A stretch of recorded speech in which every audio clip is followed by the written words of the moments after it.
Blast that shit.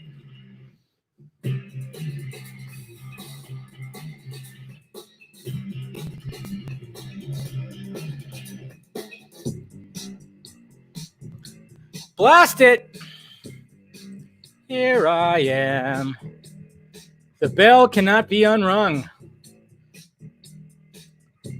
All right, we can turn that down now. Guys, I hope you have something to drink or something, maybe. I don't know. I'm still finishing off this these Modelo's from last night's little Batman watch. Anybody who joined that, what's going on? But hey, what's happening, guys? Craziness has ensued. Okay, is everything good here? Okay, Twitch is good. Feed's good. Everything's good. Jeez. What's going on, guys? Jeez. I mean, now's the time to do it, man. Now's the time to do it. We're like in the midst. We're like almost celebration, pretty much. Fucking celebration. I'm drinking, and I got my backup too, some wine. As you can see, I'm going live earlier here. I don't know if you guys have been keeping up with things that are happening in the Twitter movie world here, but yeah, Jesus Christ, I tell you what. What's going on, everybody? I'm glad you're all here. Man, we already got 150 people watching right now. Hey, what's up? LaForge, what's up? Say, sir. Carlos, everybody. We're all here. Hey, what's up? It's happening. Just came to tell me what, Daniel? I didn't see. Well done. Oh, well, thank you, sir. Appreciate you saying that. I mean, you were always talking about the possibility of this, and now I know you've heard some good news and stuff, so I appreciate it. Daniel RPK, everybody. Yeah, I think he got word too, man. That's pretty good stuff. So we're all just coming together, just have a positive show. Jeez. Yes, we got Daniel RPK in the building. He decided to pay a visit and said, well done. That just shows you right there. I mean, when it comes to like the scoopers out there, the Scoopy guys out there, I mean, I always give shit to Scoopy Pants, Mr. Umberto, but very rarely have I ever talked about RPK. Usually I'm paying attention to his feed. Anytime that he starts talking, I start listening. Had chats with him a couple times, but thank you, Daniel. Appreciate it. Obviously, you can see the new background. Put the new background-ish there, right there. Yeah. I figured it was fitting for today. Figured it was pretty good. I don't know. What are you guys thinking? You guys freaked out? Are you guys hyped up? What's going on? We might have some visitors today, too. Zack doing the live watch 4 days after a Heroic Hollywood article is big dick energy, right? Cheers. Leave it to Zack, man. Leave it to Zack. Let's look at some stuff here. Let's look at some tweets. Huh? You want to look at some tweets? Some tweets of why we're a little bit excited here. Starting off with Grace. Well, look right here. So she's been like talking about a lot of things. You heard it here first, including the Mandarin comparison. Of course, she got a little upset with Mr. Colbert that she didn't receive credit for the whole Mandalorian thing and everything, which is kind of funny because you guys know Colbert's been on the stream how many times? Vodka stream, whatever. How many times has that guy mentioned about HBOMax and them needing a Mandalorian type something, and the fact that we've actually mentioned limited series and mini series or whatever the fuck. So, I mean, yeah, okay. Sorry, Grace, but we've been talking about it long before. So, but she's all about it, and she's been saying all kinds of stuff right here. She says she's going to make a video of the official announcement. I really feel Zack Snyder should get the reveal. So pretty much she's just saying like, yeah, there's going to be an announcement. But if a big outlet reports the story, all bets are off, and I will cover too. So she's waiting for one of the big guys, one of the big publications to basically report the story, what it's looking like. She's waiting for that. So, boop. What's up, Jay? Cheers. Cheers, brother. Appreciate it. but she's pretty much waiting for like one of the, and I'm hearing that Variety wants to break it, and then of course I'm hearing Hollywood Reporter possibly wants to break it as well. So I don't know. I guess we'll see. We'll see. Okay, yeah, definitely got some people coming on. Looks like I'm gonna have an individual who has not been on at all, not been on with Vodka Stream, nothing. Snyder Cut is a fanboy pipe dream. Yeah, so many things were said right there. But so we have Grace talking about all that. Of course, this is all in lieu of what happened with Snyder with not that, but let's see. Let me do this one right here. Not that. Where is it? Crap. I think I forgot to. Did I mess it up? I think I messed it up. I did mess it up. Okay. Hold on. Wait. Hold on. Here. Obviously. Okay. Here we go. Boop. All right. There we go. Make sure everything's ready. Thought I had it ready, but apparently I clicked out of it. So obviously this all started with this right here. Many of us are struggling during this difficult time. Felt could be cathartic to come together now for a Man of Steel watch party and celebrate the ultimate symbol of hope. Submit some questions. I'll answer a few after. And well, guys, I reached out. Obviously, when I saw this, I'm like, okay, what's going on? This is interesting because, you know, according to some of the TPC guys, they were talking about doing some kind of Man of Steel 7 years thing when it came to like June 7th, I believe, or something. So celebrating 7 years of Man of Steel. So then it was like, okay, cool. Something sounds like it might be brewing up for that date, you know. But then all of a sudden, Snyder, a week before HBOMax is going to launch on the 27th, he decides to do a Q&A randomly on a Wednesday morning, where after we watch, of course, Man of Steel, which will be interesting to see. I mean, he's done a commentary. I think he's done a commentary track before, but this will be interesting to hear some more little Easter eggs and facts about stuff that happened with Man of Steel. But yeah, when it comes to the Q&A, I don't, guys, I want to, oh man, it's going to be something interesting. It's going to be something very interesting because not only did Scoopy Pants, Mr. Umberto, say that he would pay attention to the Q&A, I reached out to my source, said the exact same thing. So I'm just saying, even if you can't sit there and watch, if you can't sit there and watch, the Man of Steel can't sit there and watch the movie, just make sure you tune in for the Q&A. I've seen the Ayer cut and testing screening. Okay, well, that's going to be the next push after all this. Yeah, I remember, I think many people have actually seen like the different cuts of Suicide Squad. I know that, but I don't know. I mean, I guess the Ayer cut, which one is that going to, I mean, yeah, we can't forget that David Ayer actually mentioned some stuff about his stuff. Yeah, I mean, Daniel's even saying it's a lot better. I mean, I think we can all agree that it would definitely be a lot better. So, but yeah, man. So a lot of all that's happening. When all this broke today, I mean, it just basically he just lit the fuse right here. If you think, I mean, he just lit the fuse right here. And like I said, what I heard from my source, what I heard, you know, look, Scoopy Pants, what he said, basically said, pay attention to that Q&A because something might, I don't know. Like it's not full, but who knows? It's gonna be Snyder's way. You got to remember that.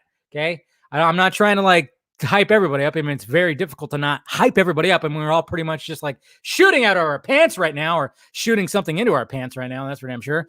But I mean, who knows how he's gonna do it? I don't know. I don't know the details. Neither did my source to him. Knows the details. So it's just all about it's just.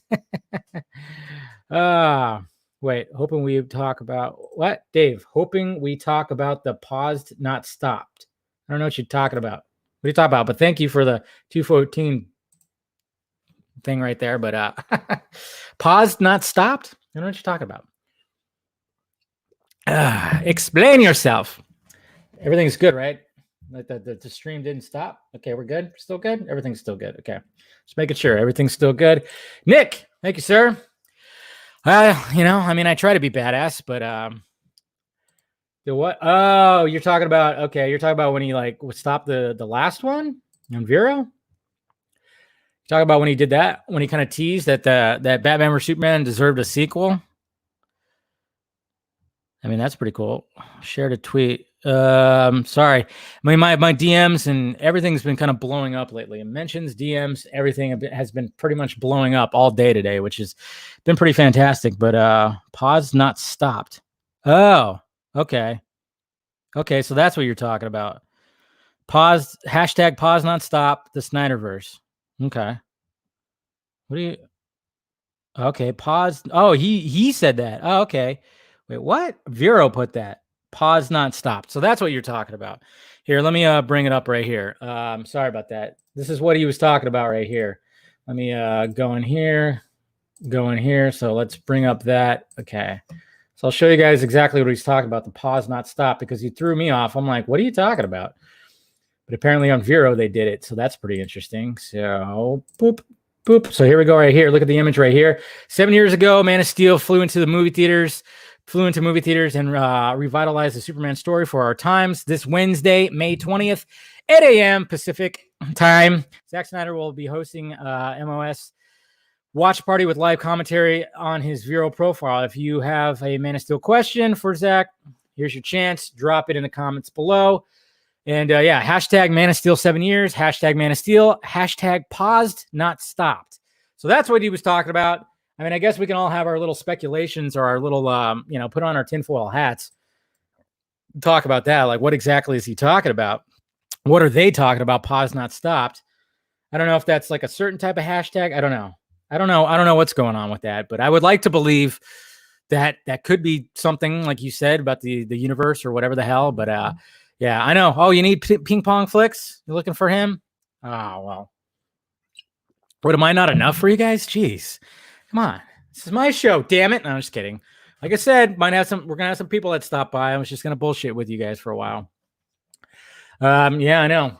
There's gonna be a good stream. I don't know. I still sent out that one invite. Still sent out that one invite to the man in question. And I don't think I haven't gotten a response quite yet. Of course, I haven't checked my messages today, so that'd be interesting. And no, nothing. Because I even might have sent a message today. Just saying. So that's going to be interesting. Load blown. I think everybody is. You know what? I think Garza is actually going to go on Signor's show, if I'm not mistaken. I don't know. I remember seeing something about that where he might actually drop by there because, let's face it, Mr. Signor is kind of choking on his words right now. I know he's not too happy. Probably Jody's not pretty happy either. But hey, what can you do? It's all good. It's fine. We got to be positive. We got to be, it's whatever. Let them talk. Let's see what happens with it. I think that's happening at 5 o'clock. Well, so in about 47 minutes, I think that's what's going to happen. But, I don't think he's going to invite me after the DMs that we exchanged. So Garza is already on his good graces. So we'll let Garza handle all that. And we'll just have some fun over here. Okay. We'll have a lot of fun over here. But so that's interesting, though, what you said there, Mr. What is it? Yeah. For the pause not stopped. So Krypton, Caged, thank you for bringing that to my attention. Totally didn't see it. I guess I went live when he sent it to me. So I certainly appreciate that. Yeah. Hashtag ignore the signal. Yeah, he did admit it. At least he admitted it. He has admitted it. Hopefully, he's taking it with, he's not going to, I think he'll be all right. I don't think he's going to go like extreme and say some shit. I don't know how Jody's responding to it. I haven't seen any of his tweets. So I don't know how he's responding to it. I know some of the Collider guys are talking about, talking about it too. Everybody's been kind of talking about it today. So, yeah. So Snyder Cut is happening. Wow. Okay. So Signor just dropped this right here that John's going to be on. Just share the screen. So there you go right there. So Garza is going to be on here, and that's going to be in about 45 minutes.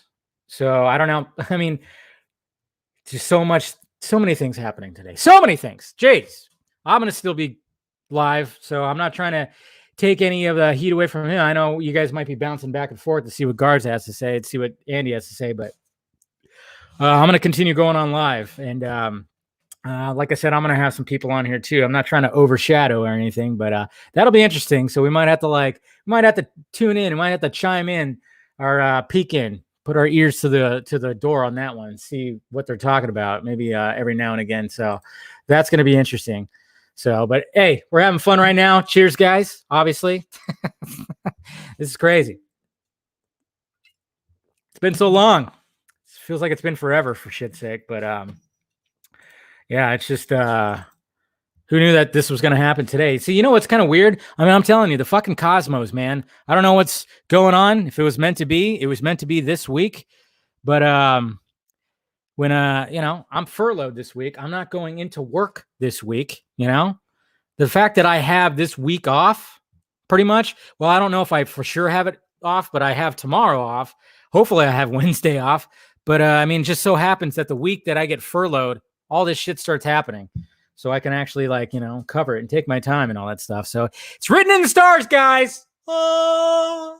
So it was just meant to be. It was absolutely meant to be, apparently. So yeah, has Jody said anything about it? Is Jody going to be on there too? I wonder. Let's see. Let's take a look. Jody's Corner. Has he said anything? Or is he just, nope, he's just keep it quiet? Absolutely. Nope. Okay. Nope. Didn't mention it. Nope. He hasn't mentioned a thing about it today. He has not mentioned anything about it. See, I could see Signor talking about it and copping to it and saying, like, hey, but oops. Jesus Christ. Okay. So, but yeah, that's wait. Yeah, minus steel score. Okay. No, it's not. I'm not fired. Don't worry. I'm not. It's just like I said, in my business, this even happens without a pandemic. It happens without a pandemic. Like sometimes the work just slows down and there's nothing to do. And the big project that I was once working on, I'm going to be working on it again because the money finally came through. They just got to process everything. And soon enough, I'll be back at work. So don't worry. I'm not fired. Don't worry. Even if I am, I'm just going to, just become a male hooker or something. I don't know. Be fine. Why not? So, but man, almost 300 people in the freaking watching this thing right now. So cheers, everybody. Jeez. It's a temporary. I wouldn't even call it like it's not even really a layoff. I don't know, because they allowed me to use paid time off and stuff like that. So we're all good. Don't worry. It's all good. We're all good. I'm all good, man. Oh, I love you too, Krypton Cage. It's been a crazy freaking ride. I tell you what. I appreciate the donation. Cheers, brother. I mean, it's so funny because we're sitting here just waiting for one of the big trades to actually drop the fucking thing. I mean, I don't know when that's gonna happen, but hopefully it happens sometime soon. I don't know. So I don't know. I guess just keep your eyes peeled because I think they want to report it. I mean, from what I heard, Variety is like waiting to report it, and you're usually the ones that are going to drop it. And so just looking at my feed right now, just to see how everybody's like handling it right now. My feed's just been loaded up and just crazy, totally crazy. Behind the scene, wow, that's pretty cool. Yeah, so I think we're just kind of waiting for the trades to do it. I mean, even the Peter Scaretti guy, where's he from? He's from Slash Film. I mean, even he's like, yep, it's happening. Sorry, yep, that's right. I was wrong. We're like, good. At least you're admitting that you're wrong. But anyways, guys, welcome to first guest, Mr. Swan. Hey, what's going on? How's it going over there? How you feeling? It feels like disbelief in a way and awesome at the same time. I think we can both share that we kind of heard about this last night. But and yeah, and I gotta be honest, like for a while, where's Steven? I couldn't sleep. Really? Couldn't sleep? I couldn't sleep. And then when I finally came, and then woke up and it's just blowing up, I'm just like I'm in disbelief. Like it really is. It's because like, is it really happening? Yeah, I know. I mean, it's particularly like, when I woke up today, is on the stream. Sorry, I'm tweeting out that you're here, so then people will join because they love you. No, when I woke up Dude. today, it was just kind of like, obviously when we were talking about other things and other things were going around, it was kind of like, okay, when is this all gonna, when is all this gonna happen? What's gonna happen? And then when Snyder dropped that he was gonna do the Man of Steel watch this Wednesday, when we heard next month or something, and I guess whatever that is still is gonna happen. But yeah, I kind of went, well, what? We all just kind of like started scratching our heads and going, what the hell? And then I started just reaching out to everyone. What have you heard? What have you heard? What does this mean? And then I reached out to my source. I'm like, did you hear about this? And he goes, yeah, I think I heard something about it. And he basically said, you're going to want to pay attention to the fucking comment or the Q&A. So there you go. That's what Bertel said too. Exactly. And that's why I think somebody on the Collider thing said too. Oh, is it? Which guy is from Collider? I don't know. I thought I saw Scott. Somebody said something about it. Maybe he just said he was going to go watch it or something like that. Like he's definitely going to watch it. And I guess guys, even Ray Fisher, and well, what's his nuts? Porter, Mr. Porter is also Porter. Porter tweeted, man. I missed Ray that. Porter tweeted. He said he's going to watch. He said he's going to watch it, and Ray Fisher's going to watch it. So damn, man. Little Jay. Drinking those hater tears, man. That's what my beer is right now. That's why I was I'm actually, unless you've seen it, that did Garza only do one tweet so far in terms of receipts? I thought I was gonna see him like I think Garza did. but like he did one with Comics Kid or something. Yeah, but I know Film Gob's going nuts over it. He's doing a lot of stuff. Oh, of course. Yeah, pretty funny. Somebody even mashed up a video of people already. I was like, wow. Oh, you know what? I saw something like that on my feed. I was actually going to play it here if I could find it. Damn, I forgot who did it though. Who's the Twitter handle that had that? I remember seeing it. And I was gonna play it on here, but I fucking totally missed it. Totally forgot to save it. Shit. Oh well. Maybe I'll find it soon. Maybe I'll find it. Somebody could send that. It was like a mashing of all the haters out there. Yeah, what was that guy's name? Yeah, I know. It's been a lot.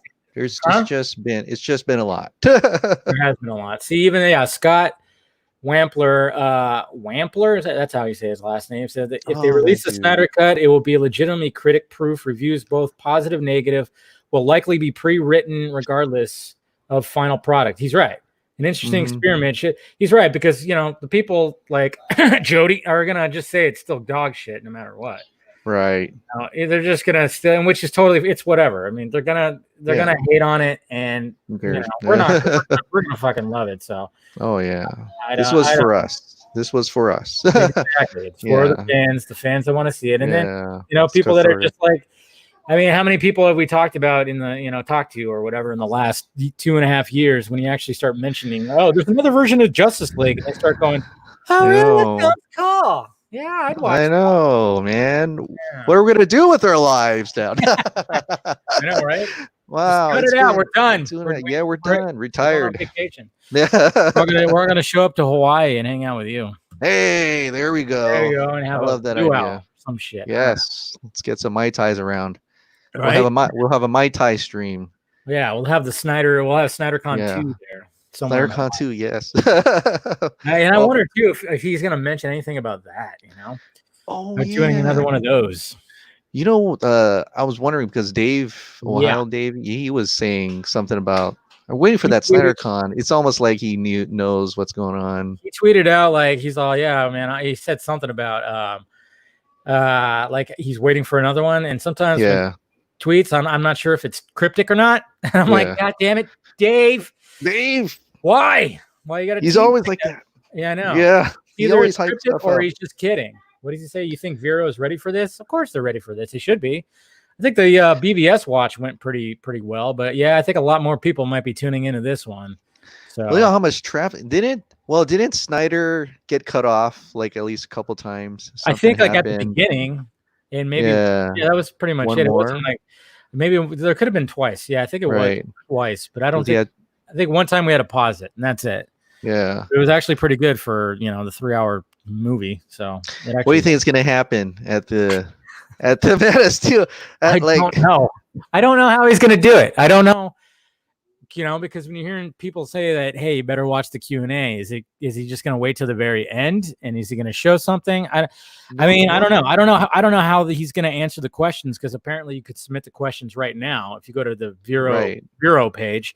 If you go to Vero's Vero page, you could just leave a comment right now or leave a question underneath the comments right there, and I don't know. So I don't know how they're going to do it, or what is he going to. I don't know. I really don't know. I was thinking like at the end, because knowing Zack Snyder is gonna make you wait the very last minute. Yeah, he's not gonna just give it to us right away. Yeah, and then so I was like, what if at the end, right at the end, it says, and now go and watch Man of Steel and Batman v Superman and the sequel on HBOMax, and boom, there's just pretty much telling you to go and subscribe. That's the wet dream you had last night, huh? Yeah, that's the wet dream. Yeah, that's the wet dream you had. Multiple nights, and I'm like, am I dreaming? Am I just really happening? It really hurts. Yeah. I mean, I tell you what, man. I would hope it'd be something like that, but I mean, the way that he ended the BVS live watch was pretty. I mean, it was funny because he goes, there should be a sequel to that, and blah, blah, blah, then all of a sudden it just cuts out, and you're like, yeah, you knew exactly what he was doing. He knew exactly what he was doing. It would just be kind of funny if he actually did something like that again and cut himself off when he mentioned. Yeah. So I'm wondering if is something going to happen again? Like that? Is he going to do something like that again? I don't know. What's interesting is that June 14th is still on. Yeah. That's what, So it's the 14th. I thought it was 7th, but it's 14th or 7th. I don't know. I saw Dave's tweet says something about June 14th is still on, or I don't know. Okay, so it's 14th. I thought I remember hearing something about 7th, but I know maybe there was multiple things that they were doing. I don't know. Yeah. But yeah. So yeah, just today's just been nuts. Man, I took a little break and I went for a drive, went to the store and stuff like that. Yeah. And then just opening up my phone, it's just literally just it's just heck nuts. Yeah. DMs and just the tweets are blowing up, and I'm trying to work on one side and I'm glancing over that side, refreshing, and I'm like, what? It's oh man, it's gonna be crazy. I see Scott's in the chat. Scott's in the chat. I know we're trying to get some people on here. Yep, they're up. See, we got somebody who has not been on the live stream at all. Hey, is somebody that is well known, a big voice in this community. Mr. Shiraz, what's going on, man? Shiraz, what's up, guys? What's good? Hey, it's good. Hey, well, happy to finally be on here. I know it's about time. I mean, I've been wanting to talk to you. I know we've talked in DMs many times. And love the fact that you're on here and you're coming on right as Scott from podcast is on here too. So we got a little foursome going on. But Shiraz, what are your thoughts about what's happening today? First off, how's it going? Going well, man. It's been a crazy time, especially here in New York with the pandemic. But I heard you kind of this week has been good news though. Has it been good news for you guys? And I feel I heard you kind of felt a little ill and stuff, right? Did you? So I guess it's the first time making it public, but really public. But yeah, I had basically contracted COVID here. So did you really? Through that cycle. Wow. Because I remember you were a good 3 weeks. Yeah, you were tweeting out that you weren't feeling too good, and you were actually going to join us on Garza's and Everett's other podcasts, the Real Motion, but you couldn't make it because I guess you were sick or something. So I wasn't sure. Damn. So basically. Wow. So now you have the antibodies, hopefully. Yeah, exactly. Yeah. So, but gotta stay positive. Through it. It's a rough battle, but your blood is gold now. Anyway, your blood is gold. What's going on, Scott? Oh, nothing much. I had the problem when I first got on because I still have the YouTube stream going. So I was like, "What are all these sounds?" So many sounds. Yes, you gotta mute everything else. I know I got everything going on as well, but I appreciate you guys coming on. So your thoughts, Shiraz, you first, man. Look at where we're at right now. What are you hearing? What's going on? What's up? How you feeling?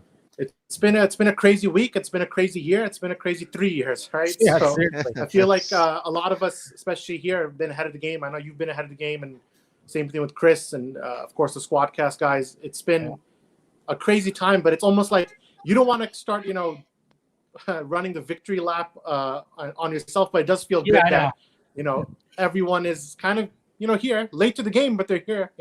Yeah, I know. I Yeah. mean, that's one thing is like try to get too hyped up because you just never know what's going to exactly happen.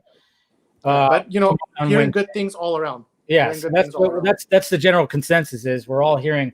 Everybody's talking about you're going to want to watch that. You're going to want to pay attention to the Q&A, all that stuff. Yeah. So we're definitely with Scott. How are you feeling about all this? I just it hurts. I'm hurting right now because it's like, don't get your freaking don't do it because I have been burned. I have been burned in the past, and I'm tired of being Little burned. PTSD, right? Oh, so many A lot times. of PTSDs. But I think the one thing about this that makes me go, it's okay to have hope. It's okay to be excited is the people who are saying, pay attention to Wednesday, or just flat out saying it's happening Wednesday. I mean, people who either have been radio silent or have been totally on the, there's no chance in hell this thing is happening. And this is the perfect time for Mr. Steven to show up. What's going on? Hey, I might have one of those guest stars showing up too. I'm just I'm watching them right now. I can only jump on for like a second, but he's doing his yeah, exactly. But want to say hi to you. Can you say hi? Hey. Can you release the Snyder cut? She's adorable. Yes, she is adorable. Say again. Release the Snyder cut. Screen grab. Yeah. There you go. Yeah, there you go. I heard it. I heard it. Yes, definitely. It's definitely happening now. So she's been into a pile of. She got a bag of Twizzlers, and so oh wow, that's been fun. Yeah. Leave those around? No, I did not. No, I think her brother climbed up on something and got them down for her, and he's like, I don't know how she got it. Like that's a sweet brother. That's a brother me. that's gonna take care of his sister. Yeah, wasn't me. So Shiraz, I know like you sometimes do articles for like the Hollywood Reporter. Are they like gonna be thinking about break? Have you heard anything from that end when it comes to trades? I think every trade is doing their homework right now. I mean, that's the phrase I've exactly heard. Everyone's trying to get ahead of the game.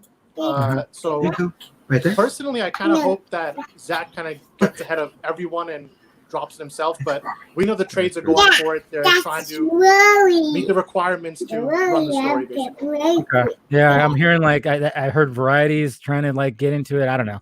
And then of course Grace Randolph is going. She's actually said the same thing, which I think we all agree that it'd be cool that if he just flat out does it. Of course, right now we're all just really excited, so we're all just really talking about it. But yeah, she's waiting for one of the trades to drop it too, and then she's gonna post her video. I mean, it's weird. It's like, we lost Shiraz. Oh no! But it's just all very strange. Like because, I mean, we got to wait. How long is it going to take until they actually do it? All right. Shiraz went bye. There he is. He's back. All right, He's back. He's back. Little So yay! on my end. So we're all just kind of. I know. I guess we all just got to kind of be patient until that happens. But we know it's going to happen. I mean, it's out there in the ether. It's out there. So. Only a matter of time, boys. Well, I'm pretty glad if they are letting Zack Snyder says, you know what, you want to wait till Wednesday, we'll wait till Wednesday. And I hope that it does happen because it's been so long. He should be the one to break it, I think. Unless you guys knows anything different. But well, I just wonder, like, what is he going to break? Is he going to break like that? It's just going to is what kind of format, what he needs? Well, that part. Oh. If you look, yeah. I don't know how he's going to announce that, but after I looked back at his announcement for the Snyder Cut stream, sorry, I'll mute it when I'm not talking, guys. When you look at back the announcement for his for the live stream, he said. First of all, it said, "Well, we should all come together," which I was like, "Oh, there we go." Oh, there you go. Then, but also he was like, "Let me know if you have any questions," which he didn't do last time. And I was like, he knows somebody's gonna say what's going on with the Snyder Cut, and then so what's gonna happen probably is he's gonna do the Q&A, and he's gonna be like, "Oh, and someone asked about the Snyder Cut." Well, you can find that on HBOMax or whatever. Apparently, you're my Robin, Chris. I'm just saying. Sorry. I mean, I know you're taller than me, but is it Dick Grayson? Yeah. Or... Yeah, probably. Yeah, you're I think you're more of a Tim Drake. more, Sorry. yeah, Oh, you're really? yeah, you Oh, seem okay. a little smart Robin. That's Yeah. cool too. But yeah, so when it comes to, I mean, I'm sure you guys are going to be tuning in that morning. It's going to be early for you, right? Chris, it's going to be like 5 o'clock in the morning. 5 a.m. But you know what? I'm gonna do it. Fuck it. I probably. I'm not ignoring you, Oh, Jay. Hold on a second. Yeah. So Anyway, I'm gonna jump off. I just wanted to say hi and I appreciate have her it, say Snyder Cut. But if you guys are on, I might jump on again later if you're streaming for a while. yeah, no problem. Hi. Whoa. so cute. See you guys. So All cute. right, yeah. All right. So we'll get Fatal J on here. Just be patient, Fatal J. I'm talking to some of these guys here. So Shiraz, when all this stuff like started, like back in November and everything, and I mean we can go all the way back to that petition and everything. I mean, I remember when that petition came out, you were kind of part of that. That didn't go, the best of ways. And then, I mean, you stayed engaged, but not as, I guess, engaged as us. And like when all that happened, I mean, what was your approach when it came to all this stuff? I mean, you've done a lot. You and your brothers have done a lot, I must say. And I congratulate you guys for doing that. I really respect what you guys have done and where you've reached. But when you made that decision to kind of just step back and just like, all right, I'm going to work and, build my voice. And then now you let it be heard. Yeah.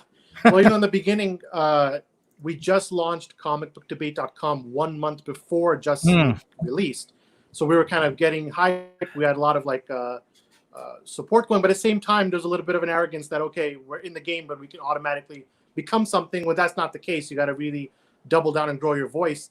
And then before we knew it, you get thrown into the fire with the Snyder Cut. And at the time I was working with Fiona, I was working with a guy named Roberto Mata on creating that petition to kind of put our voice out there. And then when that caught fire, I realized that, we can do something here, but we got to put the work in first. And that's when we launched the YouTube channel, definitely inspired by both you and Chris. And we could do something with that, make our voice. Yeah. And then, the rest is history. We got Clay Enos and Larry Fong and Fabian Wagner and Jay Olive in quick succession and started kind of building a repertoire for ourselves. We're getting quotes are being picked off from articles. And that's when I realized that, maybe I can just really double down and go into journalism completely.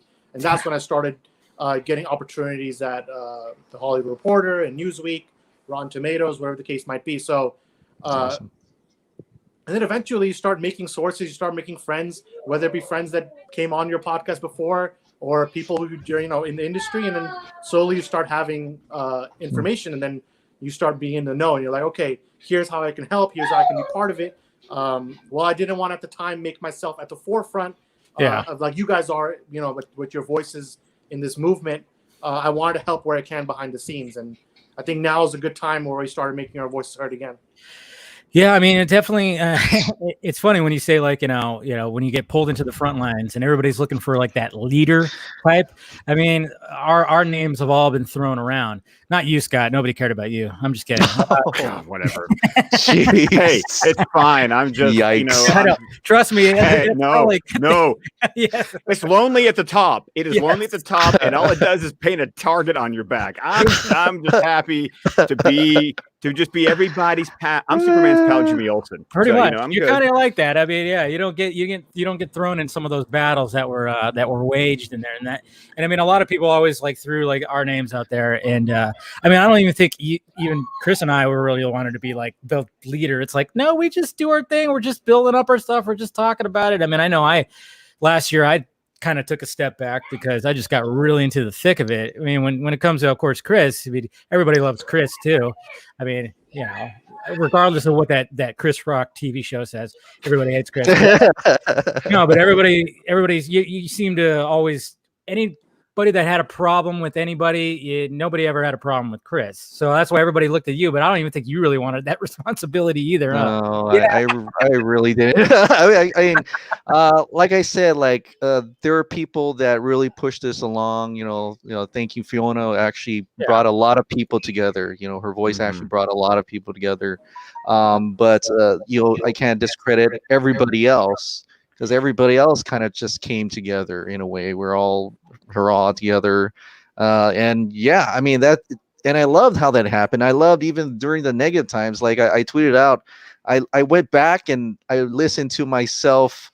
I think I was on the verge of crying when the Wall Street Journal article came out because I felt like I was part of that negative. I added my voice to a bad article, and I felt guilty about it. I apologized on that thing, but at the end I was like, but keep fighting, keep positive, and I could totally see myself getting. And by the way, that was like in the parking lot at like Whole Foods. I was waiting. I woke up in the morning, but yeah, and I'm so happy to see that and just look at how far we've gone and where we are now, and seeing how, like you said, all these check marks, verifieds, and people who denied it. Like Scott said, it just makes it much more real. In fact, probably is real than how we felt, during the times like Wall Street Journal, or I know, Dave, you were right about the San Diego Comic-Con, but like during that time, it's like where we expected something to happen, never happened, moving the goalposts, and it's just like, okay, well, I can see it now. It's like right there. Well, 2018 was like we were all psyching ourselves, like in our little. We're psyching ourselves. Yes, we're psyching ourselves up in our little box, in our little echo chamber, and this is different. This isn't the echo chamber. This is people that are like, I haven't. What? People I've either never heard of, people who I've had muted for who knows how long, that just are still popping up because other people are sharing and retweeting, and now it's like, okay, it's not just me. Yeah, it's not. Right. Yeah, when you wake up and you see all the commotion, I mean, I always have to like second guess. Like I'll like when I woke up this morning, it was fine, but then when Snyder dropped the whole watch thing, that's when you kind of go like, oh, okay, he's doing a watch, and then you look at the date, and then you go, wait a minute, why is that? That's a week. Wait, it got bumped to this. It's a week before HBOMax. You just start rubbing your chin and looking, and then that's when you just start reaching out everywhere. And then as soon as my source got back to me and said what he said, I was like, oh shit, it's happening. It's really happening. I mean, every step is an evolution. I feel like. I mean, Chris is mentioning the Wall Street Journal article. Yeah, that had to happen in this whole kind of. Were you a part of that too? Or were you? I was asked about it, but at the time I said no. Okay, so you said no. That's right. Yeah, I wanted to keep. I took a step back. All of 2018, I was like, I'm going to keep chill in the back for a little while. But smart. Just watching that process, I mean, it had to happen. I think it did. Honestly, the campaign was better for it because there's a level of coordination that came afterwards that people are like, all right, we're not going to let this stop us. We're going to go 110% going forward. And then obviously November 2019 speaks for itself, and I was given the heads up like a couple of days before that, Ben Affleck and Gal Gadot are going to be tweeting that day. And when I found that out, I was like, okay, something's about to happen. Yeah. And I think from then on, we've been on a straight path pretty much forward. What's funny about that day, because I think you talked to Steven actually about that, and he actually relayed it to me. He's like, dude, something's really happening. Sherez said that there might be some other actors that do hashtags, and I was like, what? I mean, immediately when I heard that, I was like, oh shit. And then I think my source got back to me, and he goes, yeah, if today's the day to use the hashtag, today's the day to use the hashtag. And I was like, okay, something is definitely happening. And then the fact that they've eventually did it. And of course, I know everybody still, you got to wonder now. I mean, I know we always talk about what's up with Cavill, what's up with Henry Cavill. You got to wonder, like, what's going to happen now if this thing gets announced? What do you guys think? You think he's going to come forth? You guys go first. Scott. Well, I guess the question becomes, because once again, this is where I start playing, Connect Four. Yeah. And connect the dots. I mean, we've had these two Umberto videos in quick succession where stuff was dropped on Heroic Hollywood. Yeah, not the rap. Yeah. And they're saying things. And so you gotta think that, where there's smoke, there's fire. It's like once is coincidence, twice is happenstance, three times is enemy action. Yeah. I mean, so and the fact that, okay, if I want to go, I'm going to borrow your tinfoil hat, Chris. Yeah, please, thank you. This is happening during a Man of Steel watch. Yeah. Yeah. Oh, I don't know. I mean, my brain, unfortunately, I was at lunch. I was literally sitting in my car waiting to pick up a sandwich for lunch with my From wife. Subway? Huh? Subway? Unfortunately not. Yeah, How dare you? that's what Wednesday's for, Dave. Oh, gotcha. It's all about timing. Makes sense. Smart man. But your brain starts firing, and I start making connections of, oh, well, on the East Coast, when will the movie and this Q&A probably start wrapping up? I start looking at the start times, and then you think about, it's Man of Steel. Does that mean Cavill's going to be involved? And once again, you can dig yourself into such a pit of despair if you don't, watch yourself. I know what that's like. For what it's worth, I think it was expected that Cavill would have shown up in November, but again, I think we got to kind of see both sides of it. Obviously for him, it's business first. Yeah. His management is very micromanaging over him. So I do think that when the time comes, he'll be the last one, but I think when the time comes, he will show up. He will. I mean, and that's what I've always said too. When a lot of people were like, "Where's Cavill?" And I did follow-up videos. I'm like, well, guys, he's in a tough spot right now. He wants his Superman sequel. He still wants to play Superman. He's a busy man right now. His value's high. He knows this, and I know there's been like stuff about that where he's asking for more than they want to give him and all that. We can go into those logistics, but at the same time, you got Momoa. Momoa already has a sequel. Godot, she has her sequel coming out. Ezra Miller, apparently, let's hope that he still has his movie. All these guys saw their movie. I mean, Ray Fisher could be like the most vocal out of all of them pretty much and support all this because, I mean, sadly, he was asked out the most when it comes to the entire cast. Ben Affleck, of course, who's going to touch Ben Affleck? The fact that he actually tweeted the hashtag that was absolutely fantastic. And when it comes to people actually being involved when they ask who are the returning cast, I 100% think Ben Affleck would actually come back and do whatever he needs to do to help finish the damn thing or something like that. I absolutely think he does.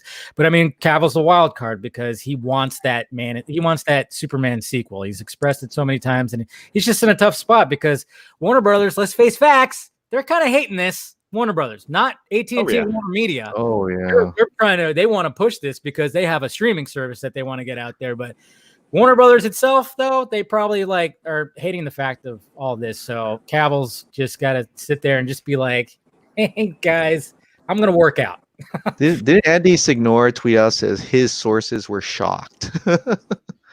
His sources were shocked. Were shocked, yeah. And he said his sources were Warner Brother execs, so that's quite compelling.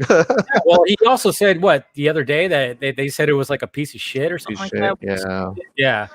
And it's like, yeah, that does make sense. I mean, I wouldn't doubt that somebody would say that, but I mean, even my source was going like, yeah, he said, yeah, I wouldn't be surprised if Warner Brothers execs said that, but I don't think it's them that's looking to release the thing. It's HBOMax. It's the HBOMax people.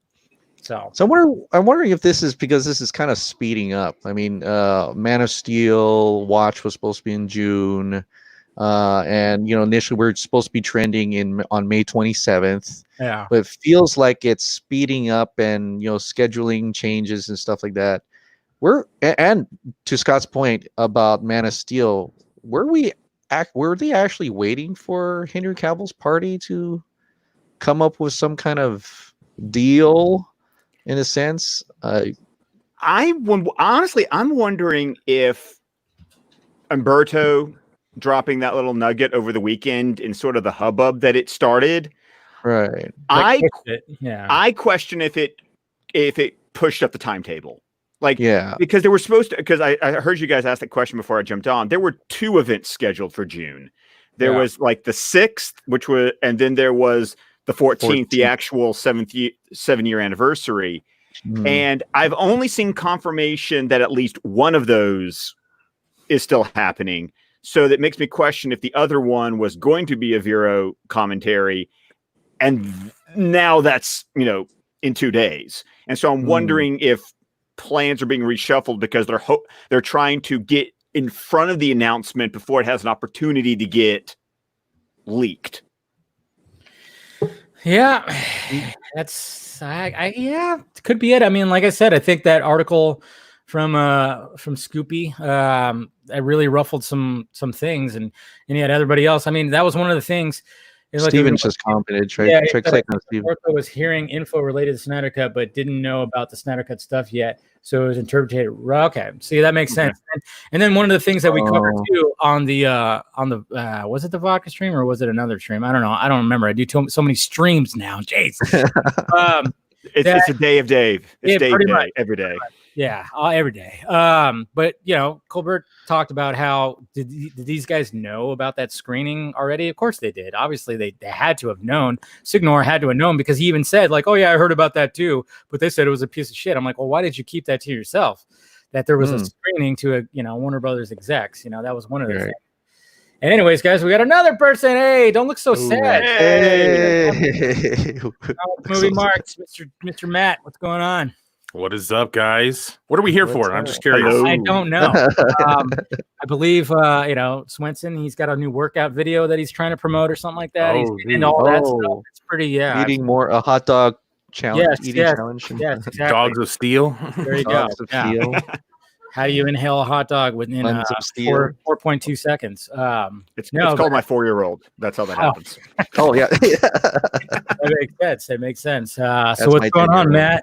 How you feeling? How you feeling about the news today, or not really news, but the speculation? I guess. Yeah, I guess you got to stick with speculation for now, right?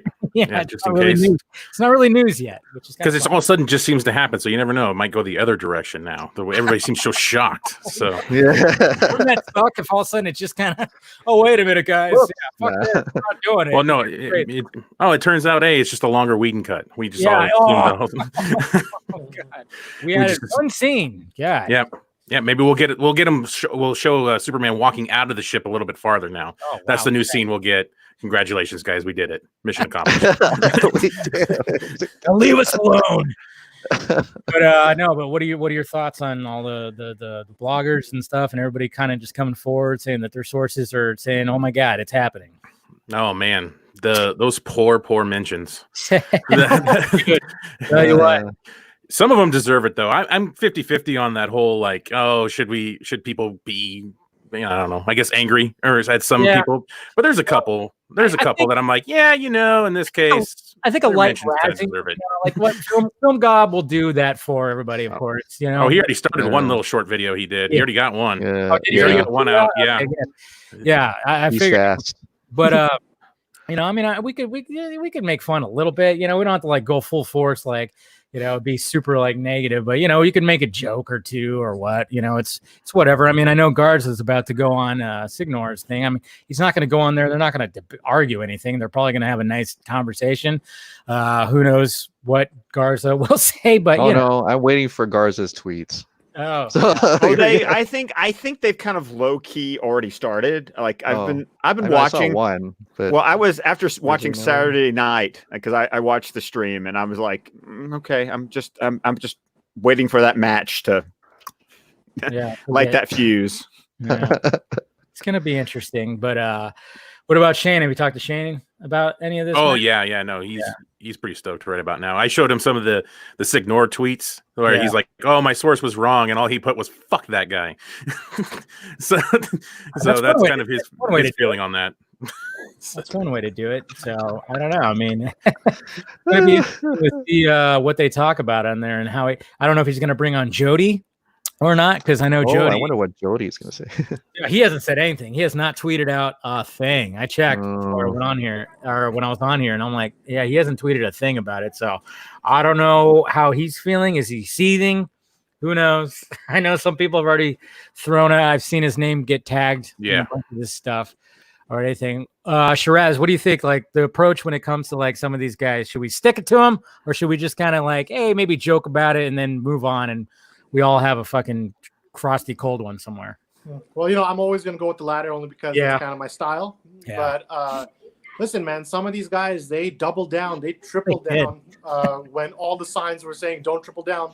They went right ahead. So in a sense, you're digging your own grave. And then when the time comes, you're backtracking. Well, what's going to happen? You're going to start getting angry.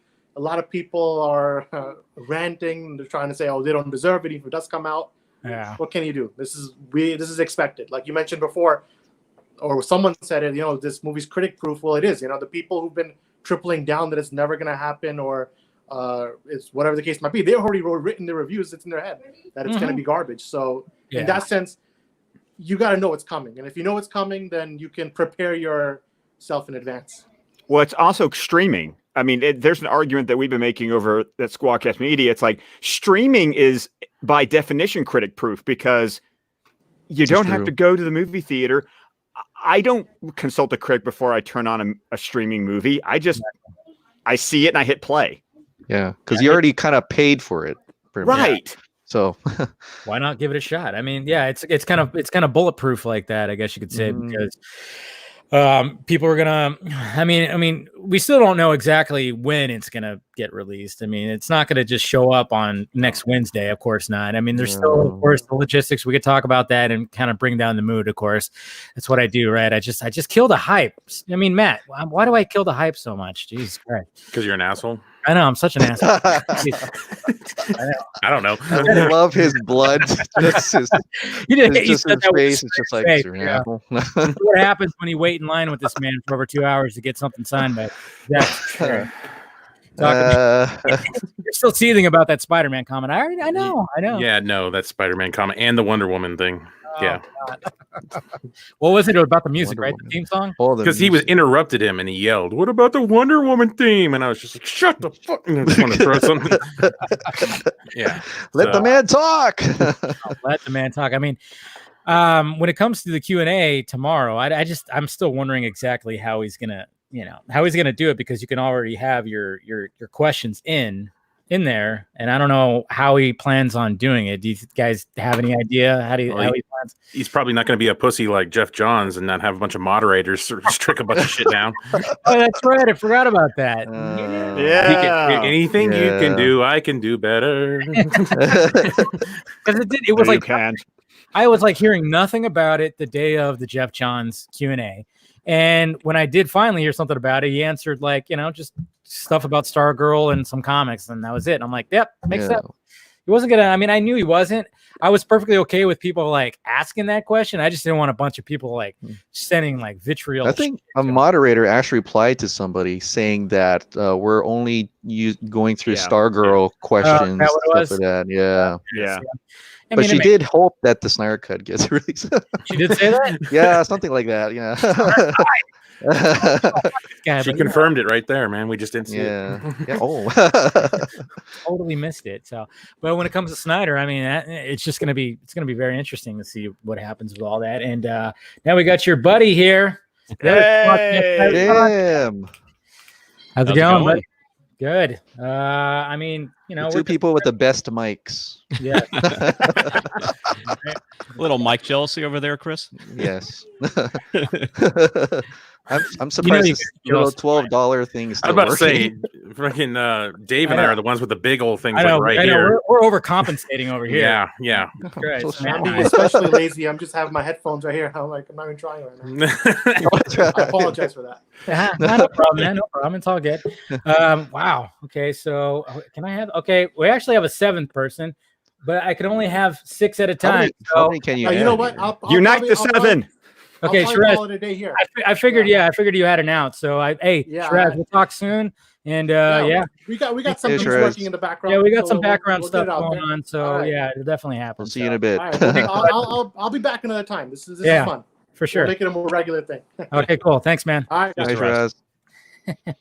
All right, Mr. Fatal J, you made Oh, it.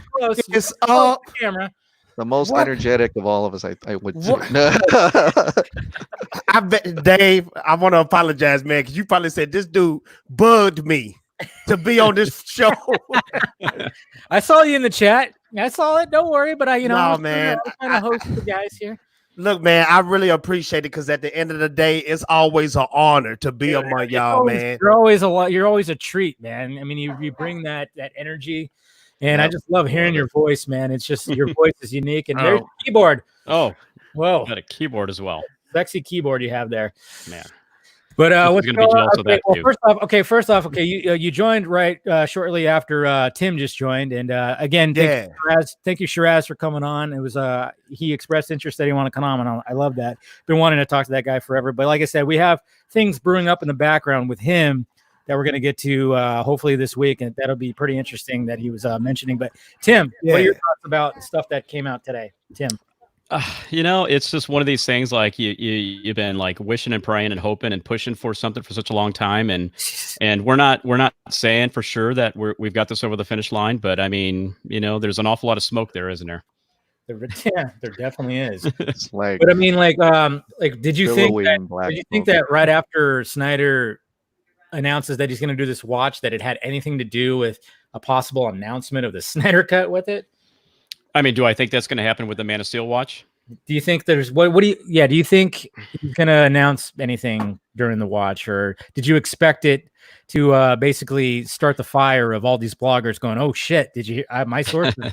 just to kind of get all that stuff out of the way, you mean? Yeah. Yeah. I mean, it could be a palate cleanser, try to get some of that nonsense out of the way. I think that's a valid thought about how this might be going down. But I mean, for me, it's just like, the way Snyder's done everything up to this point, and I don't expect that to change anytime soon, is like, this is going to happen in increments here. So it's just not going to suddenly, everything's going to be all necessarily announced at once. I mean, who knows? Maybe we'll get that, on Wednesday. That would be awesome if we did, but I'm not assuming anything at this point. Yeah, I think we should all kind of like remember that, hey, this might not be something totally huge. Then again, it could be. Who knows? Yep. It's Zack Snyder. But Mr. Fatal J, now your thoughts about all the stuff that came out today. All I got to say at the end of the day, all the haters out there. Oh, here we go. you know Mortal Kombat, right? Shane Song talks flawless. Fatality. This is why I bring you on, because you got that voice that could just low tone. Man. You're the base of this boy band. They really called people on Collider called us dumb, and I hope it ain't no Collider friends on here. But Collider people called us stupid, morons, idiots. Man, we've been through the trenches, And it's like we finally see the sunlight. We finally see the leprechaun with the pot of gold. You know what I'm saying? Yeah. Y'all see the leprechaun say, yeah. Talking about, what are you talking about? You don't touch my lucky charms. I don't know what you're doing. Yeah. They're always after me. That's the iron.